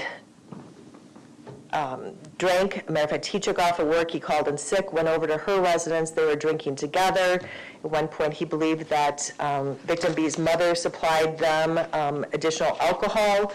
And at some point, victim B's dad came home. He was very upset that the defendant and his daughter were drunk. So he ordered the defendant to leave. The defendant did leave the location of the residence. Victim B was calling or texting him to come back to pick her up because she wanted to leave. He went back, picked her up, and then they began to go presumably towards his house, although the direction that he took wasn't what you would normally think you would take if you were sober. In looking at the Cellhawk information from the defendant's phone, they went into the Target parking lot. They were driving around the Target parking lot. So they were just really all over the place. And then obviously the collision occurred. I went to Megan's funeral, and it was one of the most interesting funerals I've ever gone to because obviously her peers decided at 17 that they wanted to speak and tell their story of Megan and what Megan meant to them. And I know that the court has received various letters from her friends, her schoolmates, and I'm not going to talk as much about Megan because I think I didn't know Megan. I only know her through these stories and through talking to her dad and her brother. I think those letters really say it all. And I know that there are 3 people, I believe, today that would like to speak as well. We did get a lot of calls regarding charging victim B's parents. I think the community was very upset. No decision has been made at this time what is going to happen with that case and with charges will be forthcoming. Certainly we are continuing to gather evidence. So although I say the defendant accepted responsibility, and I think he should be given credit for that Megan's family, victim C and victim B do not have to go through a trial, in the end it was the defendant's decision to drive that night that caused Megan's death. I read a letter that was submitted by Attorney Steinley by an individual identified as Mary Briski, B-R-I-S-K-I. In that letter, she indicates because of a short lapse in judgment, that the defendant had a short lapse in judgment. And I disagree with that because When I look at the defendant's character, I look at some of his other driving in 2024, and I'll kind of go sequentially. On February 5th, 2024, in the area of victim B's residence, the neighbor heard a car that she identified as a silver Honda Civic, which was the defendant's vehicle. He was coming out of their driveway, tires were screeching, he was driving very fast. When he hit the roadway, he looked like the vehicle was out of control. She was so concerned that she emailed the Sutners, victim B's parents, and said, this is not acceptable in our residential neighborhood, this type of driving, this speed, and that was February 5th of 2024. Later that day, the same neighbor stated that she saw the defendant's car in a cornfield right down the road with damage to the bumper. It appeared that the vehicle had gone off the road into the farm field, and it was there for a couple days before it was towed to the Sutner's residence. So that's February 5th. On February 18th, this neighbor indicated that victim B's mother and father, Tom and Hermelinda, were outside in their driveway in a truck, and that the defendant, again, was outside of his silver Honda Civic. There was a lot of yelling. The Sutners were told yelling at the defendant to leave, which he subsequently did leave. And then we have April 4th, 2024, and this is a case in which the defendant, the police were called, I believe, by a neighbor. The defendant, that same silver Honda Civic, was crashed into a pillar at the Sutner's residence. It basically towed the car, and I do have a picture of that to show the court. That's also been marked as Exhibit 1. Basically, as the deputies went there, they observed that they believed the car was coming into the driveway, lost control, and crashed into the pillar, which it was a very big pillar, and obviously he crashed into it, totaled his car, and the pillar was pretty much scattered all over the yard. He was cited based upon the belief that he had operated on the roadway, turned into the driveway. He was cited with an OWI. His, his intoxicator result was a .17. Later on, he did retain an attorney, and the attorney did file affidavits from both victim B as well as victim B's mother, pretty much indicating that the defendant had been drinking at their residence. That in fact, victim B had been giving him alcohol, and the father was about to come home, and the mother wanted him to leave so that the father would not see that he was at their house drinking. So they ordered him to leave, and as he indicated in the transcript, he was driving out, lost control of the car, and that's when he smashed into the pillar. As a result of the affidavits, the state did move to dismiss the OWI because we didn't think we could prove operation on the roadway. So when we say that this was a lapse of judgment, and why I bring up those instances, is this wasn't a one-off incident. December 30th was accumulation of all these incidents building up. Here, he totaled his car. He was a .17, and he was drunk. He knew. This is a rural area. If they had ordered him to leave on December 30th, which I don't doubt that they did, he could have pulled over the side of the road and not driven the car any further. Instead, he decided to drive his car. He was a .9, thank you. Obviously very drunk. So when I look at the character of the defendant, I have to look at that. Again, he did accept responsibility. His exposure in just these 2 counts is significant. It is 20 years initial term of confinement followed by 15 years of extended supervision.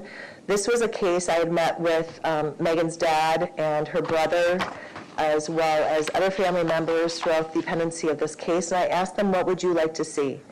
And I think Megan was a very strong Christian girl, and I think that she got that from her family. And they said they didn't want to ruin this defendant's life, even though he had ruined theirs. And they believed, in talking to her mom, her dad, and her brother, that this recommendation would be appropriate. that he should serve time, but he should have the opportunity to also do good once he is released from prison. And I think that coincides with the defendant's own statement to the court as to his wishes and how this has impacted him. And I think that's helpful, and I think it'll be helpful for the family to see that, that he does take this seriously. And Attorney Steinle at all times has said how remorseful the defendant is, and I think that certainly entered into their decision as to what should be recommended. We have, you have the victim impact statements from a number of people. There are 3 people present. I think originally we thought there'd be 5 victim impact statements done in court. Both Megan's dad and her brother have elected not to speak. What they said is that they expect that the court will do the right thing and that they're leaving it in God's hands. And they also stated that they could never put into words what Megan meant to them. And they know that she knows how much she meant to them, and that's what's important for them. I do have victim A, so Megan's grandmother here, that she would like to give a verbal victim impact statement. And her name is Lynn, Lynn, Miksh, Miksh. Carly's going to go first? I'm sorry. So Carly, Megan's stepsister is going to go first. Thank you.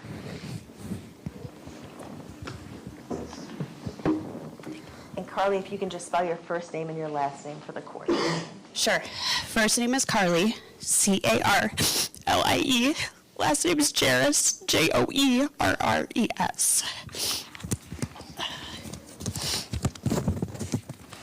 I see you're going to read something. That's fine. Yeah. A lot of people do that. Just read slowly. Sure. Okay?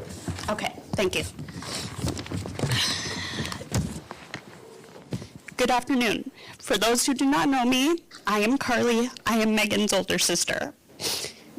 The amount of times that I tried to write, rewrite, throw away, crumple up, scream, cry, recollect my thoughts, and write again to make this impact statement for you today, I've lost count. But at the end of the day, that I hope my words can bring me peace and finally get things off of my chest, but also to give a proper insight to how much Megan meant to me. Megan and I had a 14-and-a-half-year age difference, so being in middle school and having such a younger sister, it was a challenge to help around the house while growing up myself. Watching her grow into the woman that she was, she inspired me to be a better person, be closer to God, and closer to my dreams and aspirations. She was the light of my life, and it wasn't until now until I knew that she was exactly what I needed in my life. Memories I will always remember of Megan will be waking up in the morning and getting her ready for school, trying to get the bird's nest out of her hair and try and put it in little pigtails, the way that she would wait for the bus super excitedly, jumping up and down, excited that she would get to go to school with her big sister and ride the bus together. Even when I would get dropped off at school before her, she would always sit behind the bus driver and always say, "Have a good day, Carly." And she would give us a little handshake that we lasted until she passed.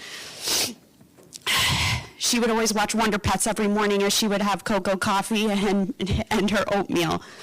She was my best friend, and she still is my best friend. Even when I graduated high school and I moved away, I would still visit. Even when I was living in West Dallas and they were in Jackson and then moving right next door. As we got older, we didn't spend as much time together, and we had our ups and downs, just like any sibling would. But at the end of the day, I loved her unconditionally, and I would do anything for her. As we got older, we drifted away, but we always still remained in contact, texting, hanging out when we could, spending time together. I always supported her in sports, in anything that she wanted to pursue. I was always going to be her cheerleader, and even for her future of going to college out of state, pursuing whatever dream she wanted, I was going to be there for her. And then it came to a stop. Jason, not only did you take away a girl who had so much life ahead of her, you took away my baby sister. You took away a niece, a daughter, a sister, a granddaughter, a best friend.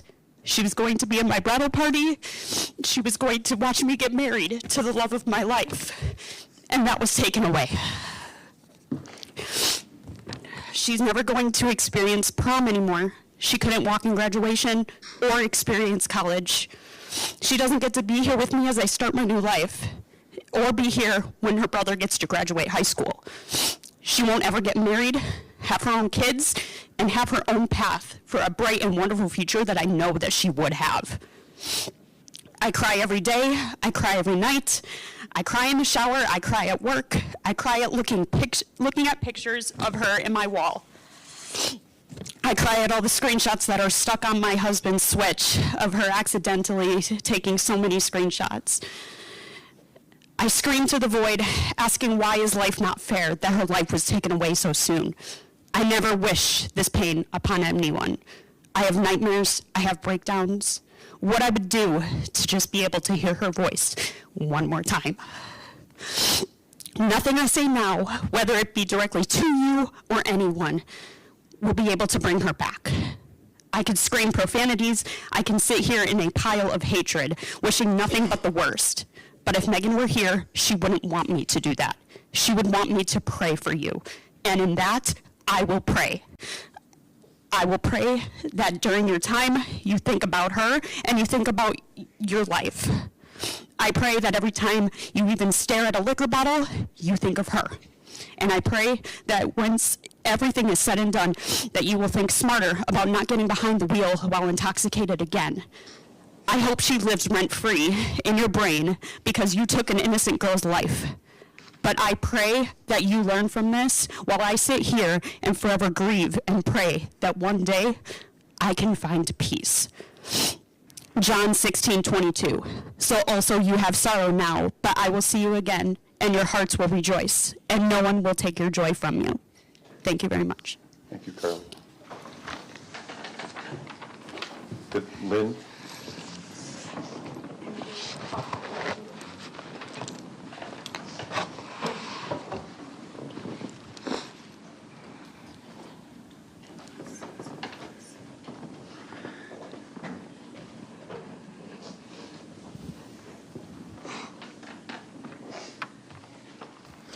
This is grandmother Lynn? Yes. All right.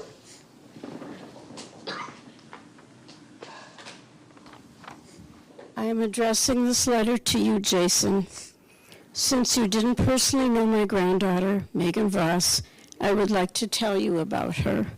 Her life was priceless, not only to her family and friends, but to everyone who knew what a ray of sunshine she was. Everyone who knew how special she was. I like to call her my angel on earth. These are some of the words to describe Megan. Loved God and was a child of God. Mature, confident, very intelligent but humble, kind, empathetic, caring, beautiful inside and out, loved by all ages, always smiling, gave the best hugs a grandma could ever want, and especially loved her family and her dog Blue. Now all I have left is a hole in my heart that will never be filled. I only have pictures of her growing up, videos, and memories. These are some of my memories I want to share with you. A tiny girl shoveling the snow off a deck with a pacifier in her mouth. A 3-year-old standing at the end of her driveway wearing a backpack and waiting for the Head Start school bus. Excitingly riding her bicycle without training wheels at age 4 or 5. Singing a solo of What a Wonderful World at a school spring sing when she was 5. Speaking to and hugging a 95-year-old woman at church every Sunday. Working nights at an Italian restaurant where she started bussing tables and worked her way up to hostess and still getting A's and taking advanced placement classes.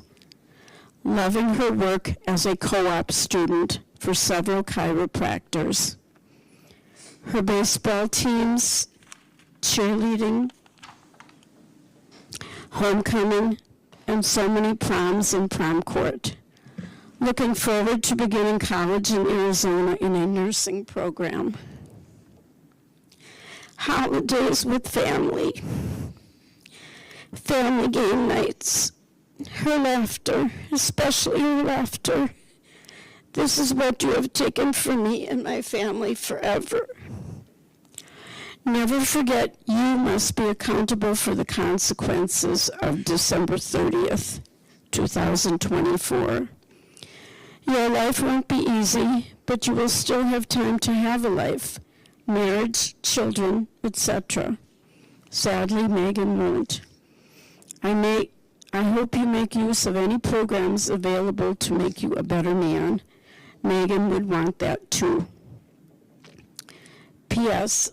mainly for the judge. After more consideration, I have decided that 10 years in prison and 10 years of probation is not enough justice for Megan's short life. I would like the judge to consider 17 years, one for each year of Megan's life.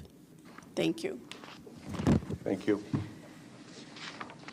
And finally, we have a social worker who would like to provide a statement as well. And her name is Catherine, C-A-T-H-E-R-I-N-E,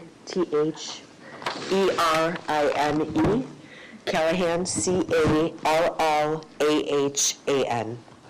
All right, go ahead. Thank you, Your Honor. Thank you for allowing me to speak today. My name is Kathy Callahan. I'm the school social worker at Waukesha West High School. I had the honor, of working with Megan and her father for the past 2 years. Megan lived her life with gratitude, kindness, and love. Her smile would brighten the darkest rooms. Every person makes ripples in this world with every action they take. Megan's ripples were filled with love. When I would see her in the hallway, she would smile and say hello. Megan participated in activities at West to give back because she valued making the world a better, kinder place. Megan made a positive ripple when she decided to take a student with special needs to homecoming one year. She didn't do it for the look at me praise. She did it because she knew how much it would mean to that student. She brought so much joy to so many lives. I distinctly remember my last interaction with Megan. It was at a National Honor Society meeting in December of 2024. I had given her family something special with no expectations, and Megan came up to me at the end of the meeting and she said, thank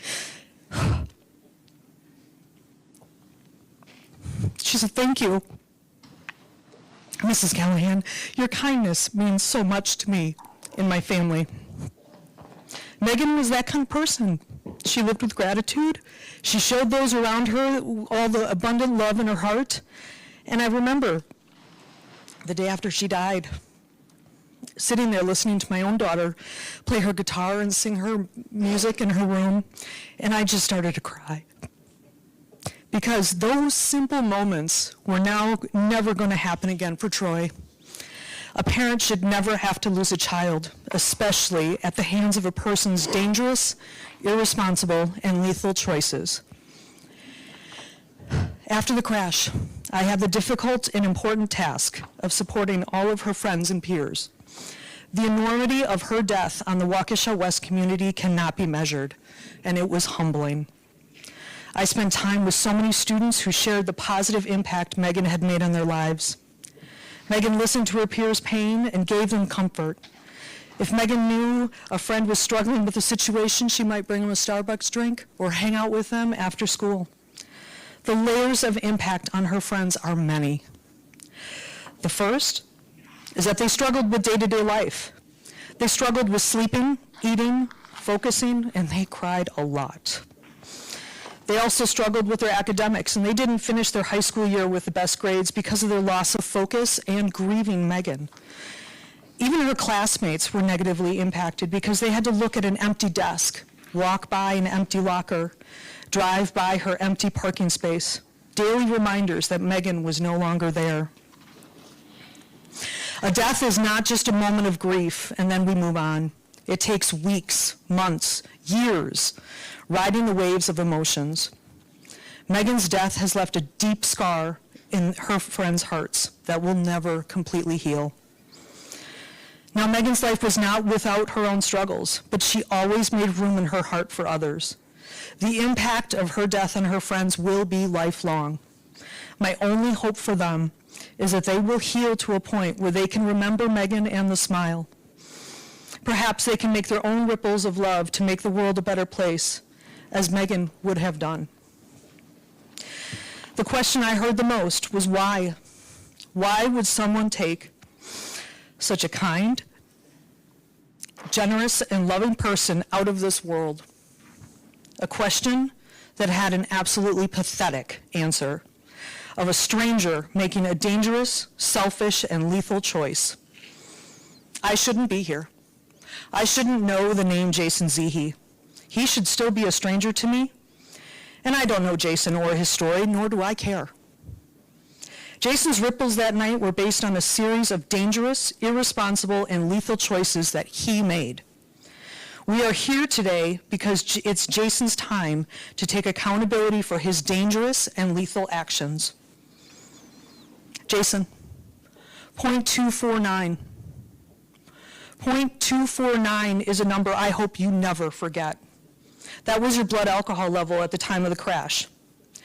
As a former drug and alcohol counselor, that number tells me this wasn't the first time you were drinking, and most likely not the first time you drove drunk. And let's not forget the pot, the cannabis that was found in your vehicle. Chances are that you may have been high that night as well. The fact is that the fact that this is not going to trial has already given you less than the maximum sentence for 4 felonies and 3 misdemeanors. Today is about you being given a sentence that is commiserate with your actions. Remorse? You may feel that, but is it true remorse for killing Megan? Or is it remorse for getting caught? I'm sure you will say the right things and perhaps even shed a tear for the court. But it's only with time that the true reason for your remorse will become apparent to you. And this is not a time to talk about forgiveness. Forgiveness is something that comes from the heart and must be given freely by the person who was harmed. Megan's family and her closest friends, they may choose to forgive you, and that is for them to decide outside the walls of this court and your jail cell.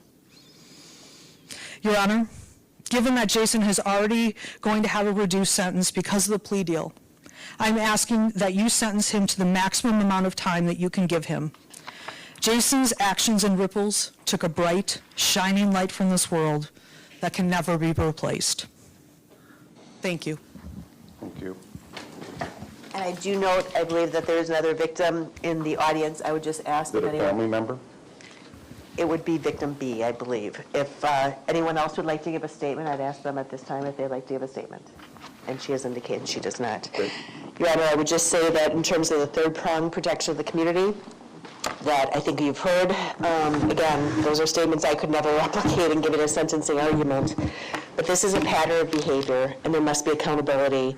And I would note that the social worker, Kathy, did indicate that there was also THC involved. There was a THC vape cartridge on his person, and also the lab report did indicate that he had marijuana in his system at the time of the accident. So that's above and beyond the .249.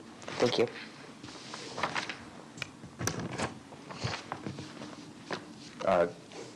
Did you say there's another victim that we want to hear from now?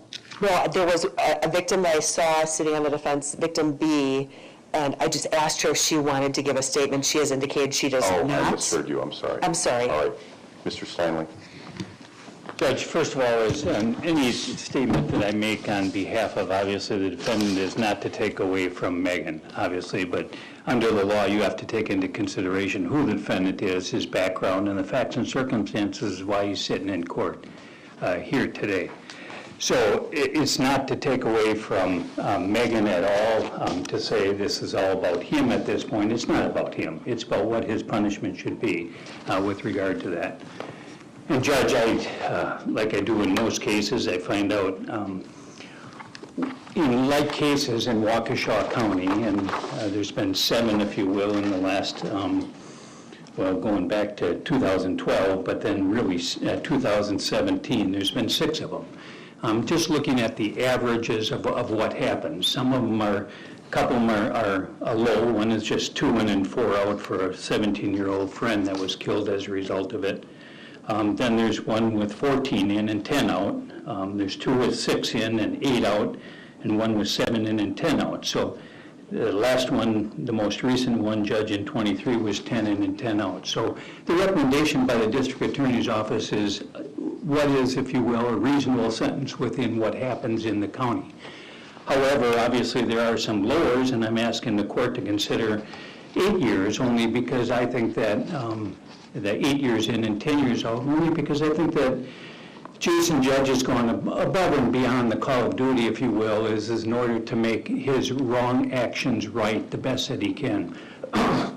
When I say that, Judge, is he didn't have to sit down and talk with the civil attorneys. He did not have to make a statement. He, as you know, he has a constitutional right just to sit here and not say a thing.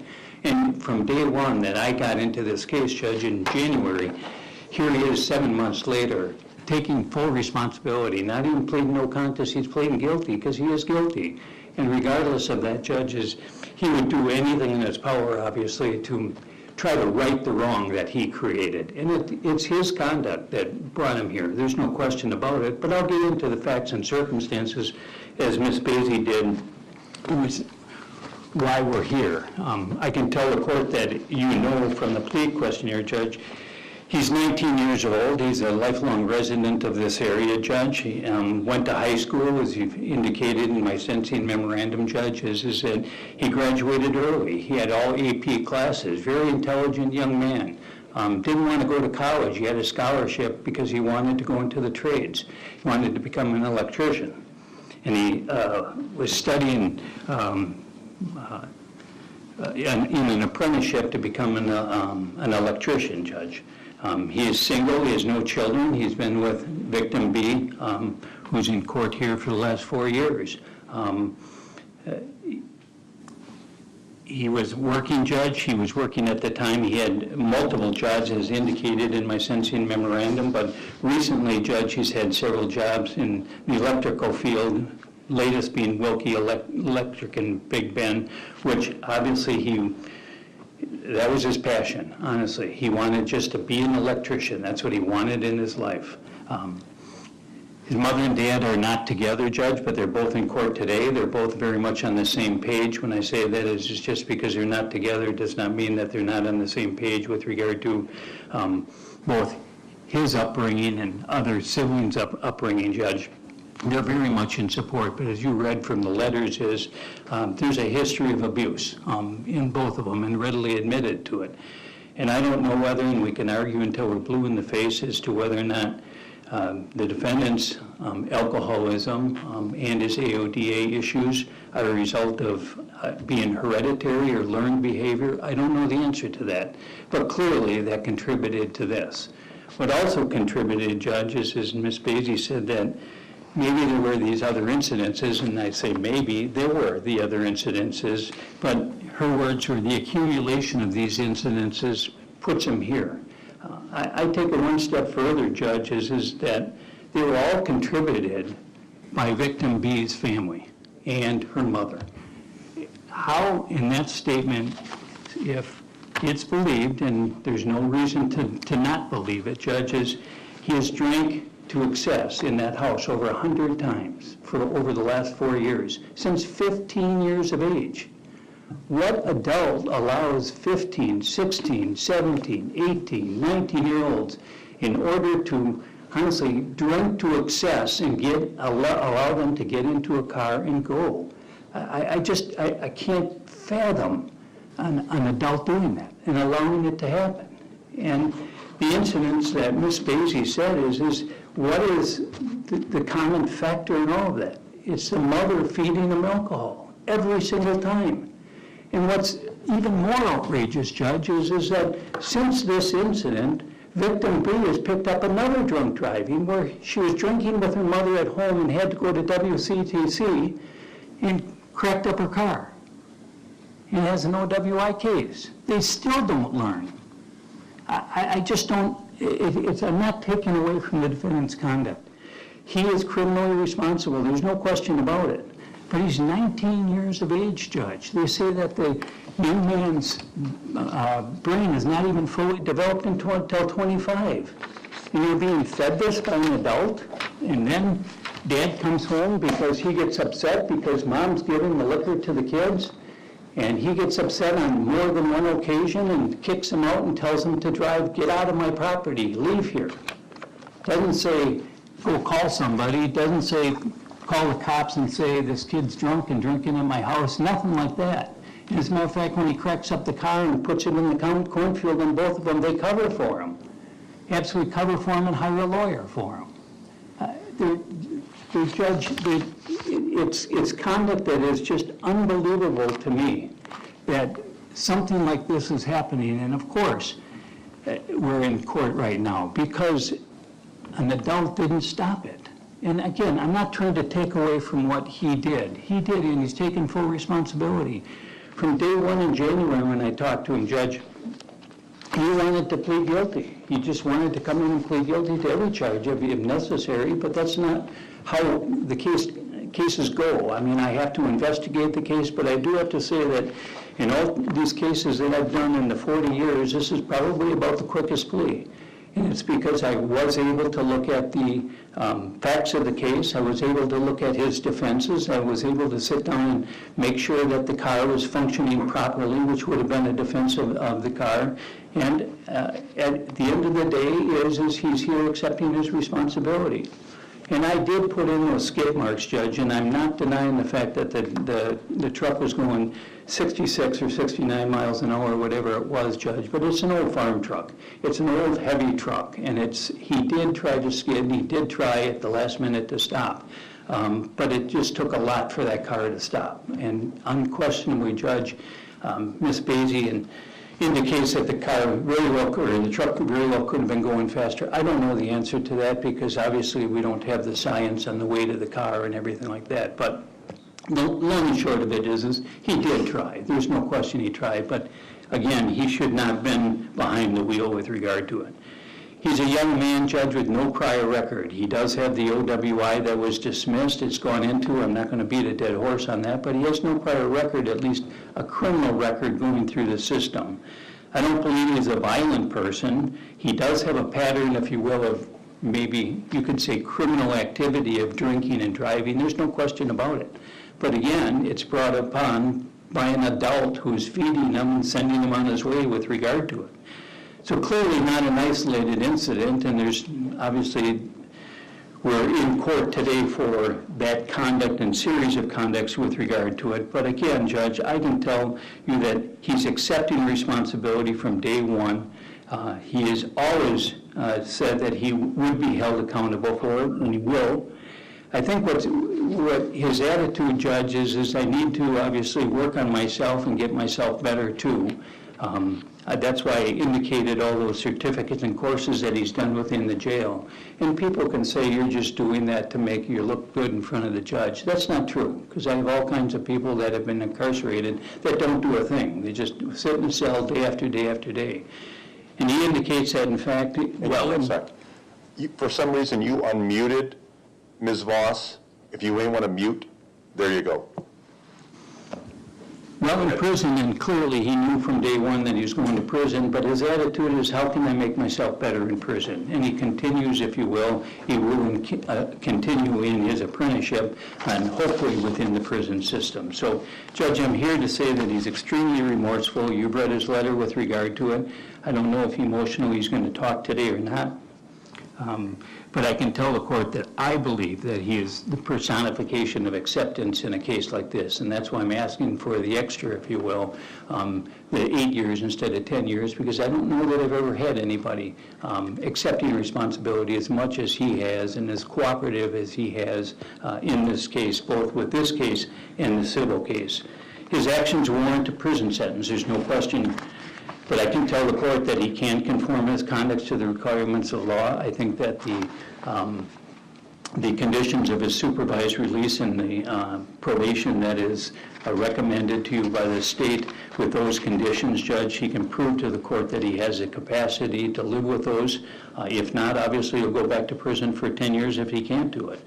But he's got the motivation to become a better person, a more productive person, Judge. He's got the intelligence, as indicated, extremely smart young man.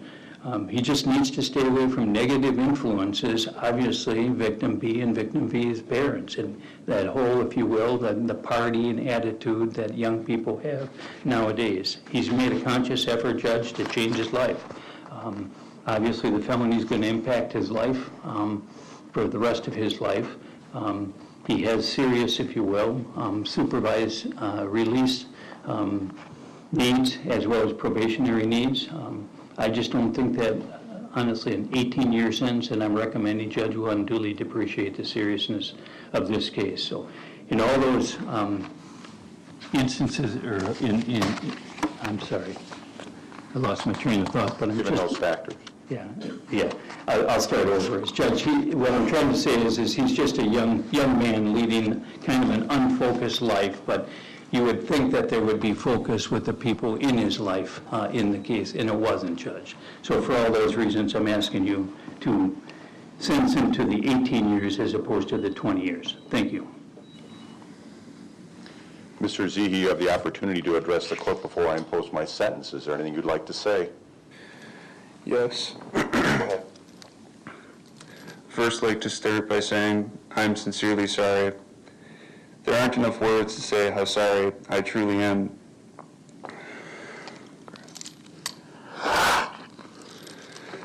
My actions the night of the 30th were unexcusable and irreversible. I lay awake every night wishing things were different, wishing it was me who passed and not Megan. She didn't deserve anything that came to her that night, and from all I heard, she was an amazing young woman.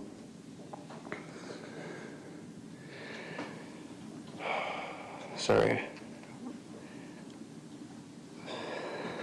I hope the family can grieve knowing how sorry I am. I hope that they get the closure today that they 100% deserve. I've lost family, but never in such an abrupt and tragic way. I can only imagine how sad, confused, and plain angry all of you are. My heart goes out to all of you, and the friends, the family, and all of Megan's loved ones. You're in my prayers daily. I know I can never right this wrong or bring Megan back, but I will work night and day to prevent it from happening again. Nobody should drink and drive, and everybody should know the consequences.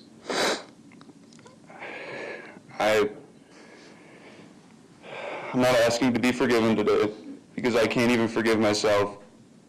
All I ask is you know how truly sorry I am. That's all. Thank you. Judge, as far as sentence credit, he has 235 days of credit. Any objection to that? I think it's 234. We don't count today if he goes to prison. No, that's mine. That's 234. I did count today, so she's right. I read all the submissions, and the facts are pretty straightforward. December 30th of 2024 at approximately 7:25 p.m. in the city of Waukesha at the intersection of East Sunset Drive and Guthrie Road. The officers that showed up observed 3 vehicles that had crashed, including a white 1994 Audi, a silver Toyota RAV4, and a white Dodge Ram truck. The most significant damage was to the Audi, and it was the entirety of the driver's side of the vehicle. Piecing back in the facts of that day, as they were later developed, Mr. Zehe was scheduled to work as an electrician, but he decided to call in sick because he wanted to start New Year's a little bit early. And so he went to his girlfriend's house and started drinking wine before noon until they ran out of wine. And then they saw what else they can find. They found a bottle of vodka, and they started drinking vodka. And then victim B's father got home and said, "You need to leave." And he left. drove away in his car, came back when he got texted by victim B and said, come back.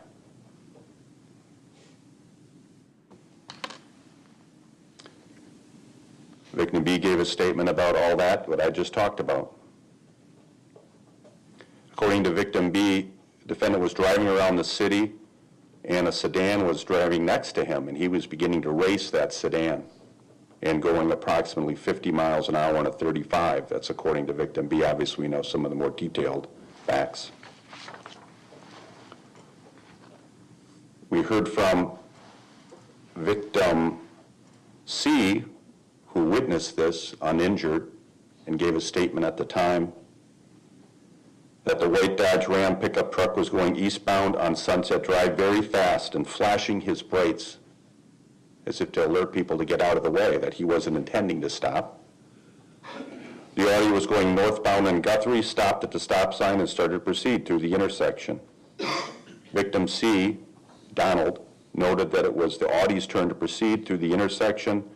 Victim C realized the Dodge Ram pickup was not going to stop, and he observed it crash into the Audi.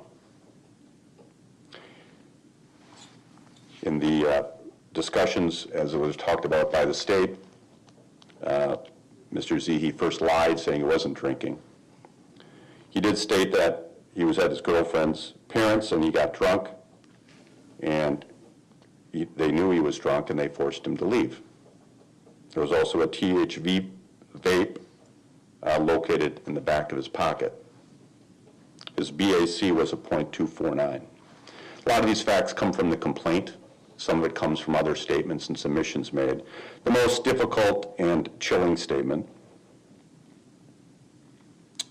when I read the complaint, is at approximately 9:07 p.m. on December 30th, Officer R. Krause was advised by medical staff at Freighter Hospital. They had stopped life-saving efforts as victim A had succumbed to the injuries she sustained as a result of the defendant crashing into her vehicle that evening.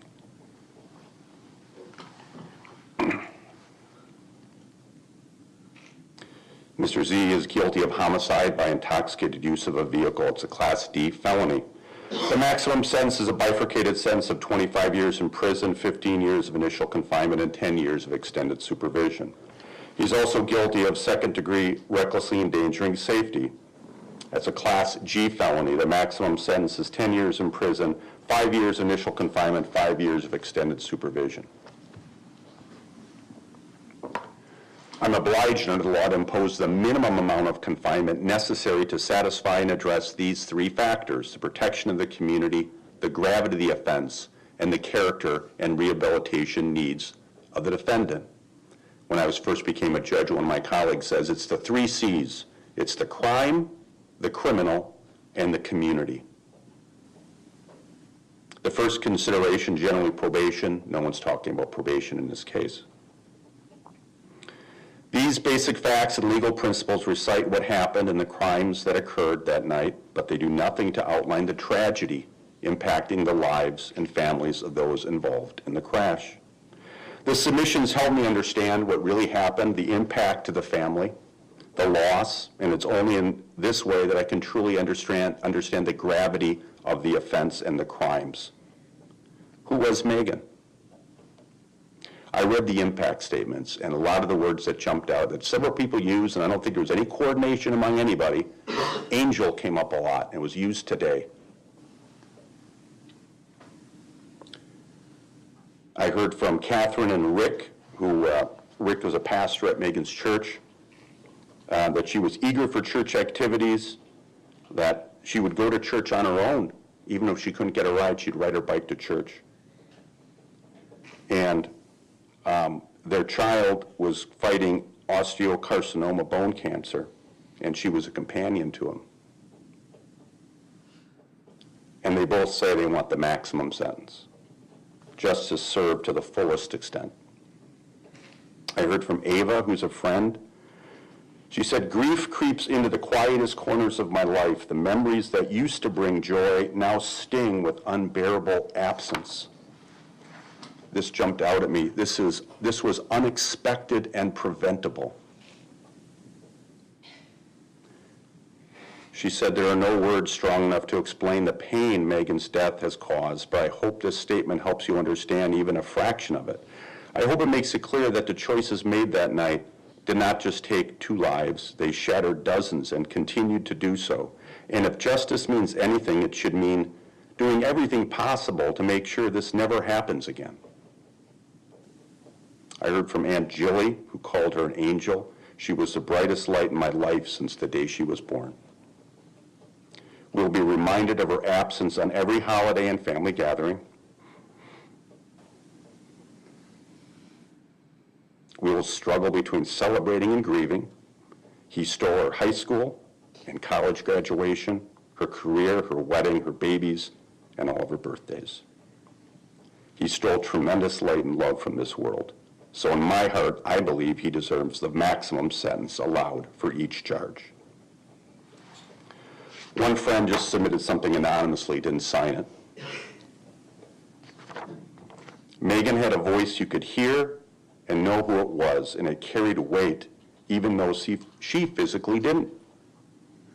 Everyone says actions speak louder than words, but for Megan, her words spoke in volumes with her actions.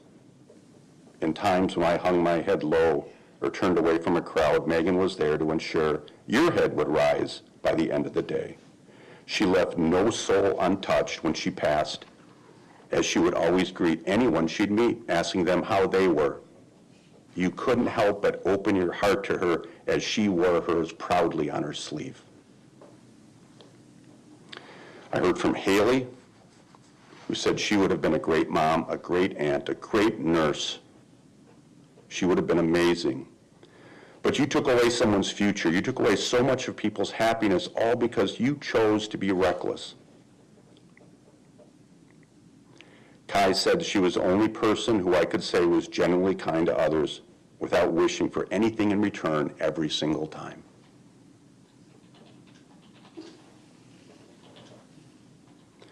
Tara said, now when I go forward with my life, I go to events and think to myself, she's supposed to be here right now with me, my partner in crime.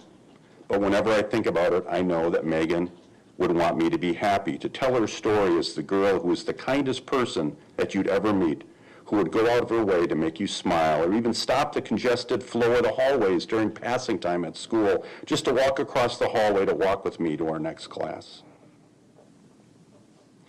Ryan acknowledged he was going through lots of tough times in his life and turned to Megan for help. He said Megan was a great person, and to be honest, as close to an angel as I think anyone can ever get. She always was willing to help other people, even if she inconvenienced herself to do it.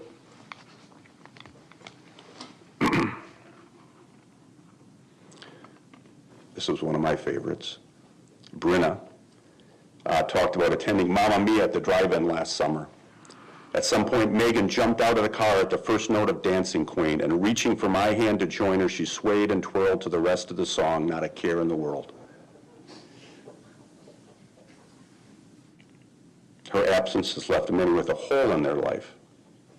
I know the pain of losing a friend will never be eased, but it will bring so many people relief knowing that justice has been served. Brenna's father said she had a laugh that filled a room, a heart that made space for everyone, and a future so bright. Her life mattered, and so does the justice we seek. Please sentence Jason Zehe to the maximum allowed by the court. Heard from Lauren, who said Megan was happiness in human form. She volunteered, was in many clubs, but most importantly, her kindness touched so many lives. She wanted to go into the medical field in hopes to help those in need. That was just who she was. Someone who cared deeply for everyone around her. Someone who listened. Someone who wanted to heal the world, no matter how big or small of an impact it was.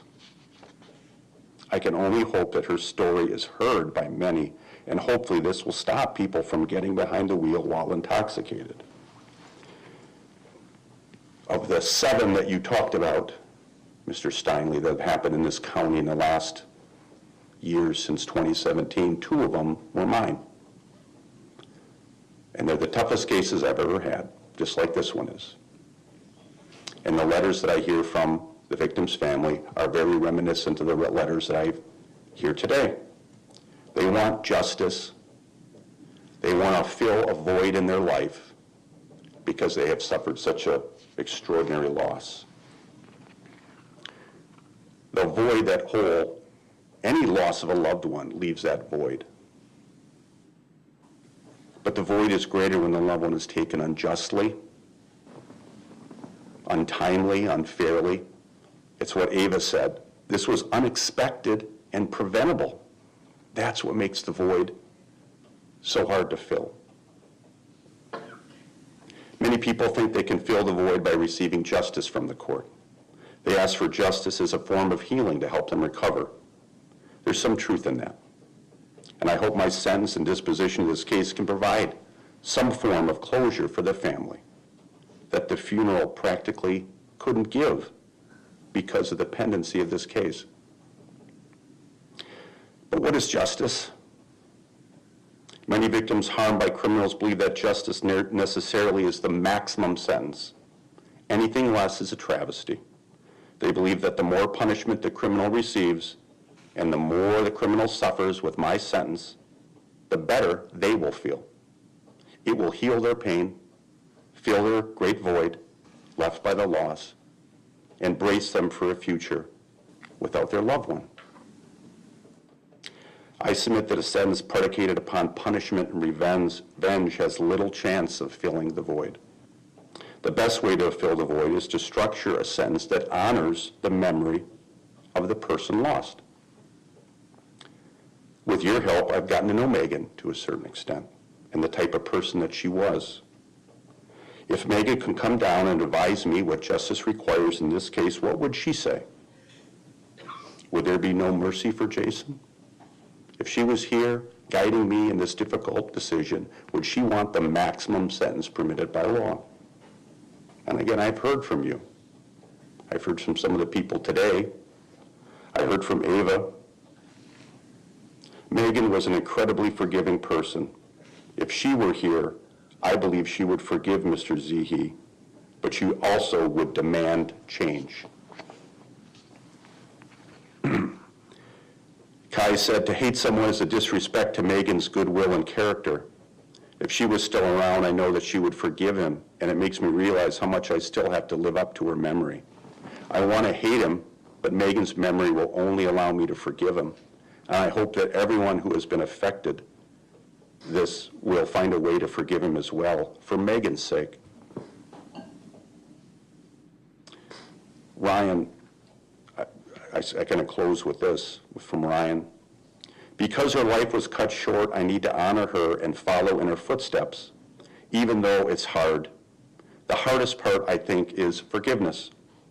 I don't want to forgive Mr. Zehe for what he did to someone I cared so much about, but it's what Megan would have done, so I want to as well. I believe in second chances, and I know for a fact that Megan did too. So, Judge, when it comes to sentencing, don't be too harsh. Give him what he really deserves, not extra, because of the pressure of others' emotions. To all you suffering from the loss of Megan, I hope you will find my sentence just, and to the extent any words of mine can console you on a loss so overwhelming, at least they might help you achieve closure and begin the process of filling the void you feel. I next turn to the defendant and his character and rehabilitation needs. In a very real sense, I must bear in mind that 2 lives were lost that day. Megan's life on this earth and the life that Mr. Zehe had and knew up until December 30th of 2024. That life is, for all intents and purposes, forever gone. He has a new life, that of a convicted felon responsible for the death of a loving and beautiful person. What that new life entails depends in part on what I decide today, but more importantly on what he decides to make of it. At the time of the collision, Mr. Z was 19 years old. He was not of legal drinking age, yet his blood alcohol concentration was .249. That's grossly high. It's grossly high for anyone at any point in time. It's grossly high to a 19-year-old in particular, and it's obscenely high for anybody driving a vehicle. He had no prior record. Concerning for this court, however, is that he did have the 2 prior incidents that the state talked about, where he had shots across the bow to warn him that this is a real problem. One time where apparently on February 5th of 2024, he ends up in a ditch. But more importantly, the one from April 4th of 2024, where he crashed into the pillar, drunk, with a .17, charged in court, facing consequences, and then gets off because he wasn't driving on the road. Now, that's not a technicality, that's the crime. The point is, that should have been the wake-up call for him. That's where he should have realized, what am I doing? Why am I putting myself at risk? Why am I putting others at risk?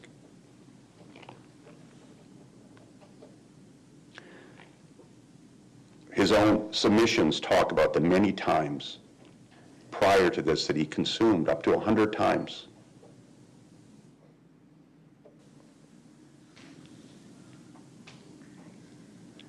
I reviewed the sentencing memorandum from Mr. Steinle. Thanks for that. I appreciate getting those ahead of time, what you're going to be arguing, so I have an idea. I also received the 31 courses and the certificates of all the work that he's been doing in the jail for the last 230 some odd days, which is a lot of courses that he's been doing. He's putting his time to good use, frankly. You talked a little bit about the other parents and the blame. And I'm not going to talk about that because there may be an open case regarding that. But I can say this, no one forced him to drink, and no one forced him to get in the car and drive. And if he was kicked out of that house at that time, and I understand the circumstances of all that, I would be pissed if I was dad, too, when the same punk is in my yard. The guy just smashed up my pole. Now he's here again, after I told him not to do that. I'd be mad, and I may say leave, maybe in anger, but it's his decision to get in the car. He could have called an Uber. He could have said, no, can you drive me? There's lots of things that could have happened to avoid the situation, and he just didn't do it. I read the character letters. There were many character letters that were submitted in support of Mr. Zehe. Family members consistently shared with me what a thoughtful and hardworking young man Jason is, and the remorse Jason feels for what he has done, and he's accepting responsibility here, as Mr. Steinle mentioned, very quickly in a significant case like this. Crystal, his mom, stated, I've been doing everything I could to stop the generational curse of addiction within our family. After the first incident that was dropped, we talked about it in depth, and I never expected he would drink and drive again. Again, that's a reasonable assumption that after something like that, dodging the bullet, you wouldn't put yourself and anyone else in that position again. His dad shared with me that he was brought up with a strong Christian influence, which I know will help him realize what he needs to do to grow and honor Megan to the best of his ability. His stepmom, who said maybe they had some issues in the past at times, which is often the case with having a stepmom or a step-parent, said he is so smart with so much potential and believes he'll use this tragedy to improve himself and live a life that will honor Megan. His grandparents, I heard from his grandparents, 3 of the grandparents, they spoke to his work ethic, his respect, and most importantly, the remorse that he had over his actions. His aunt, Nicole, stated, I pray that his time in prison is used to continue to complete courses and attend any groups available for alcohol substance abuse. I hope he prays to God, asks for forgiveness, and prays for the family and friends of Megan, as I cannot imagine what they have been through since her death. I heard from 3 of his brothers, including Eli and Dominic, who are pretty young. One of them, I think it's Eli, spells horribly, and his writing is the worst handwriting I've ever seen. They just talked about how he plays with them, and he helps them His other brother, Parker, is older, but still older than Eli and Dominic, but younger than Jason. Stated he wasn't just my brother, he was my best friend, my confidant, and somebody I looked up to. My brother has a good heart, good morals, and the potential to do great things in his life. I understand that there must be a punishment for what he did, but pray that the court understands this is out of character for him and give him another chance to redeem himself. Friends and neighbors expressed how Jason has been there for them and is generous, kind, and helpful, and hope that the court will take his character into account in my sentence. We heard that his landlord, Mary, submitted something, and there was a quote from that. The quote that I'd like to read from Mary was that she hopes that I give community service included in the sentence because that'll be a positive impact by speaking to high school kids about tragic consequences of drinking and driving. And I heard from Tom Pippins, P-I-P-I-N-E-S, who's with the jail ministry and been doing some of the work with Jason while he's been in there. He states, I believe that he would like to make amends to the young woman who passed away too soon and to her family by living his best life and becoming a contributing member to society. It is my hope and prayer that judgment can be accompanied by mercy. And again, in these cases where I have these difficult decisions, I hear from the victim side and what they want, and sometimes it's the maximum sentence to fill that void, and I hear the other side asking for mercy on behalf of a loved one. Mercy without justice is just as bad as justice without mercy. It suggests there's no accountability. Finally, I reviewed a letter from Jason.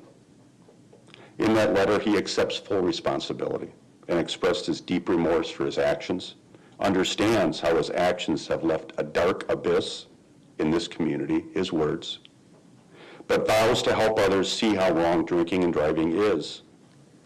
He states, I will never forget and I'll never forgive myself. The last factor I need to talk about is protection of the community, what's it going to take to protect the community. There's two factors there that I deal with. Usually it's a general deterrence. How do I protect other people from doing this? Sometimes it's sending a good sentence out there, a difficult, strenuous sentence. So people know if they do something like this, there's a very significant consequence. That's the general deterrence. Then there's also specific deterrence. How can I make sure that Jason doesn't do something like this again? And that deals with his rehabilitation. A sentence that doesn't hold him accountable will not aid him in overcoming his grief for having taken the life of an innocent victim. It will not address his guilt. A guilt so overbearing can only be addressed by a sentence that incorporates an appropriate degree of accountability and punishment for the crime he committed. A sentence that does not do that will, I fear, doom Jason to a guilt-ridden existence from which he will never recover, as his own letter makes clear. I hope and pray that the sentence I impose addresses all these factors: justice, mercy, accountability, punishment, deterrence, rehabilitation, and protection of the community generally. Based on all those factors and all the other factors I'm obliged to consider under the law, here's my sentence. With respect to count 1, 10 years of initial confinement followed by 10 years of extended supervision. With respect to count 4, 5 years of initial confinement followed by 5 years of extended supervision consecutive to count 1, imposed and stayed for 5 years of probation. Conditions of extended supervision and probation: iota assessment followed with any treatment recommended. Absolute sobriety with random screens, no use or possession of alcohol or controlled substances without a valid prescription or any drug paraphernalia. Any valid prescription drugs must be taken only in the manner which they are prescribed. Inform your agent of all prescriptions. Follow through with any treatment or counseling recommended by the agent. Full-time employment or combination of schooling. No contact with victim A or victim A's family. No contact with victim B or victim B's family. No contact with victim C. DNA sample and surcharge. no association with known drug users or dealers, and no contact in a place where illegal drugs are purchased, used, stored, packaged, or distributed. No presence at any establishment that serves alcohol by the glass. No operation of a motor vehicle without a valid driver's license.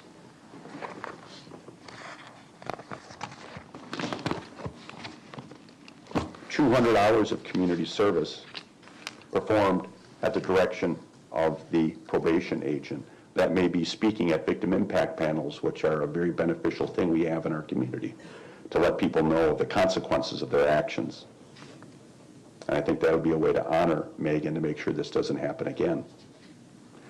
Including that community service to the extent possible, 8 hours that will be served on December 30th of every year. He's on extended supervision and probation. There's 234 days of credit. Are you stipulating to restitution? I am, Judge. Restitution, the amount of $12,077.09 to the estate of victim A or victim A's? Victim compensation. Victim compensation, thank you. And court cost, what's that come to be? Total amount $13,113.09. Court orders that all restitution, surcharges, court costs, and fines shall be collected by the DOC while defendant is in a state prison and as a condition of extended supervision. Collection shall be at a reasonable percentage determined by the DOC. Having been convicted of a felony, I need to advise you may not possess a firearm at any time in the future. Section 941.29 of the Wisconsin statutes makes it another felony for anyone who's been convicted of a felony to ever possess a firearm, carrying with it its own 10-year period of imprisonment or $25,000 fine or both. Having been convicted of a felony, I must advise you cannot vote in any election unless and until your civil rights are restored. Other than appeal rights, am I leaving anything out, Ms. Basie? No, Your Honor. Mr. Steinle? No, Judge, and I have one other, hang on. Programming? I don't believe he's statutorily eligible. I don't think he's eligible either. I don't think he's eligible, but good to ask. Thank Yes. you. I'm going to close on one person we did not hear from, which was victim C, Donald. He submitted a statement. He was a witness to the accident. His vehicle was damaged. He was uninjured, thankfully. And this was his prayer. I pray that you never forget what brought you to this point, that the weight of your actions stays with you, not to destroy you, but to change you. I hope you seek God's guidance through the journey ahead, because through Him there is still hope for accountability, for redemption, and for transformation. That's my prayer too. You have 20 days to appeal this decision or seek any other post-conviction relief. You're going to fill out a form with your attorney and get that on file, Mr. Zehe. Good luck. If you're just joining us, we have been listening into the Jason Zehe sentencing. Jason right now being taken out of the courthouse after being given 10 years in prison and 10 years of extended supervision. This all stems from a fatal car crash last December that took the life of 17-year-old Megan Voss. This sentencing started with him, Jason Zehe, that is, pleading guilty to homicide by intoxicated use of a vehicle and second-degree recklessly endangering safety. This is Megan Voss there on your screen. We were just taking a look again. She was the 17-year-old victim who passed away in this accident. We just heard from Judge Michael Abrahamian, giving him that 10 years in prison, which is a little bit more than Zehe's attorney was asking for. Zehe's attorney wanted 8 years, and a little bit less than we heard from Megan Voss's grandmother, who wanted 17 years. Everyone who spoke today. We heard from Megan's grandmother, Megan's sister, a social worker at her high school, and we heard some writings from her dad and brother and other family friends, all describing her as a beautiful, kind angel. But said ultimately she believed in forgiveness, and they all felt like she would have forgiven Zehe, and the judge said he took that into consideration as well. That's going to do it here from the Wisconsin Live Desk. Thanks for joining us this afternoon. Of course, we'll be back tomorrow starting at 12:30.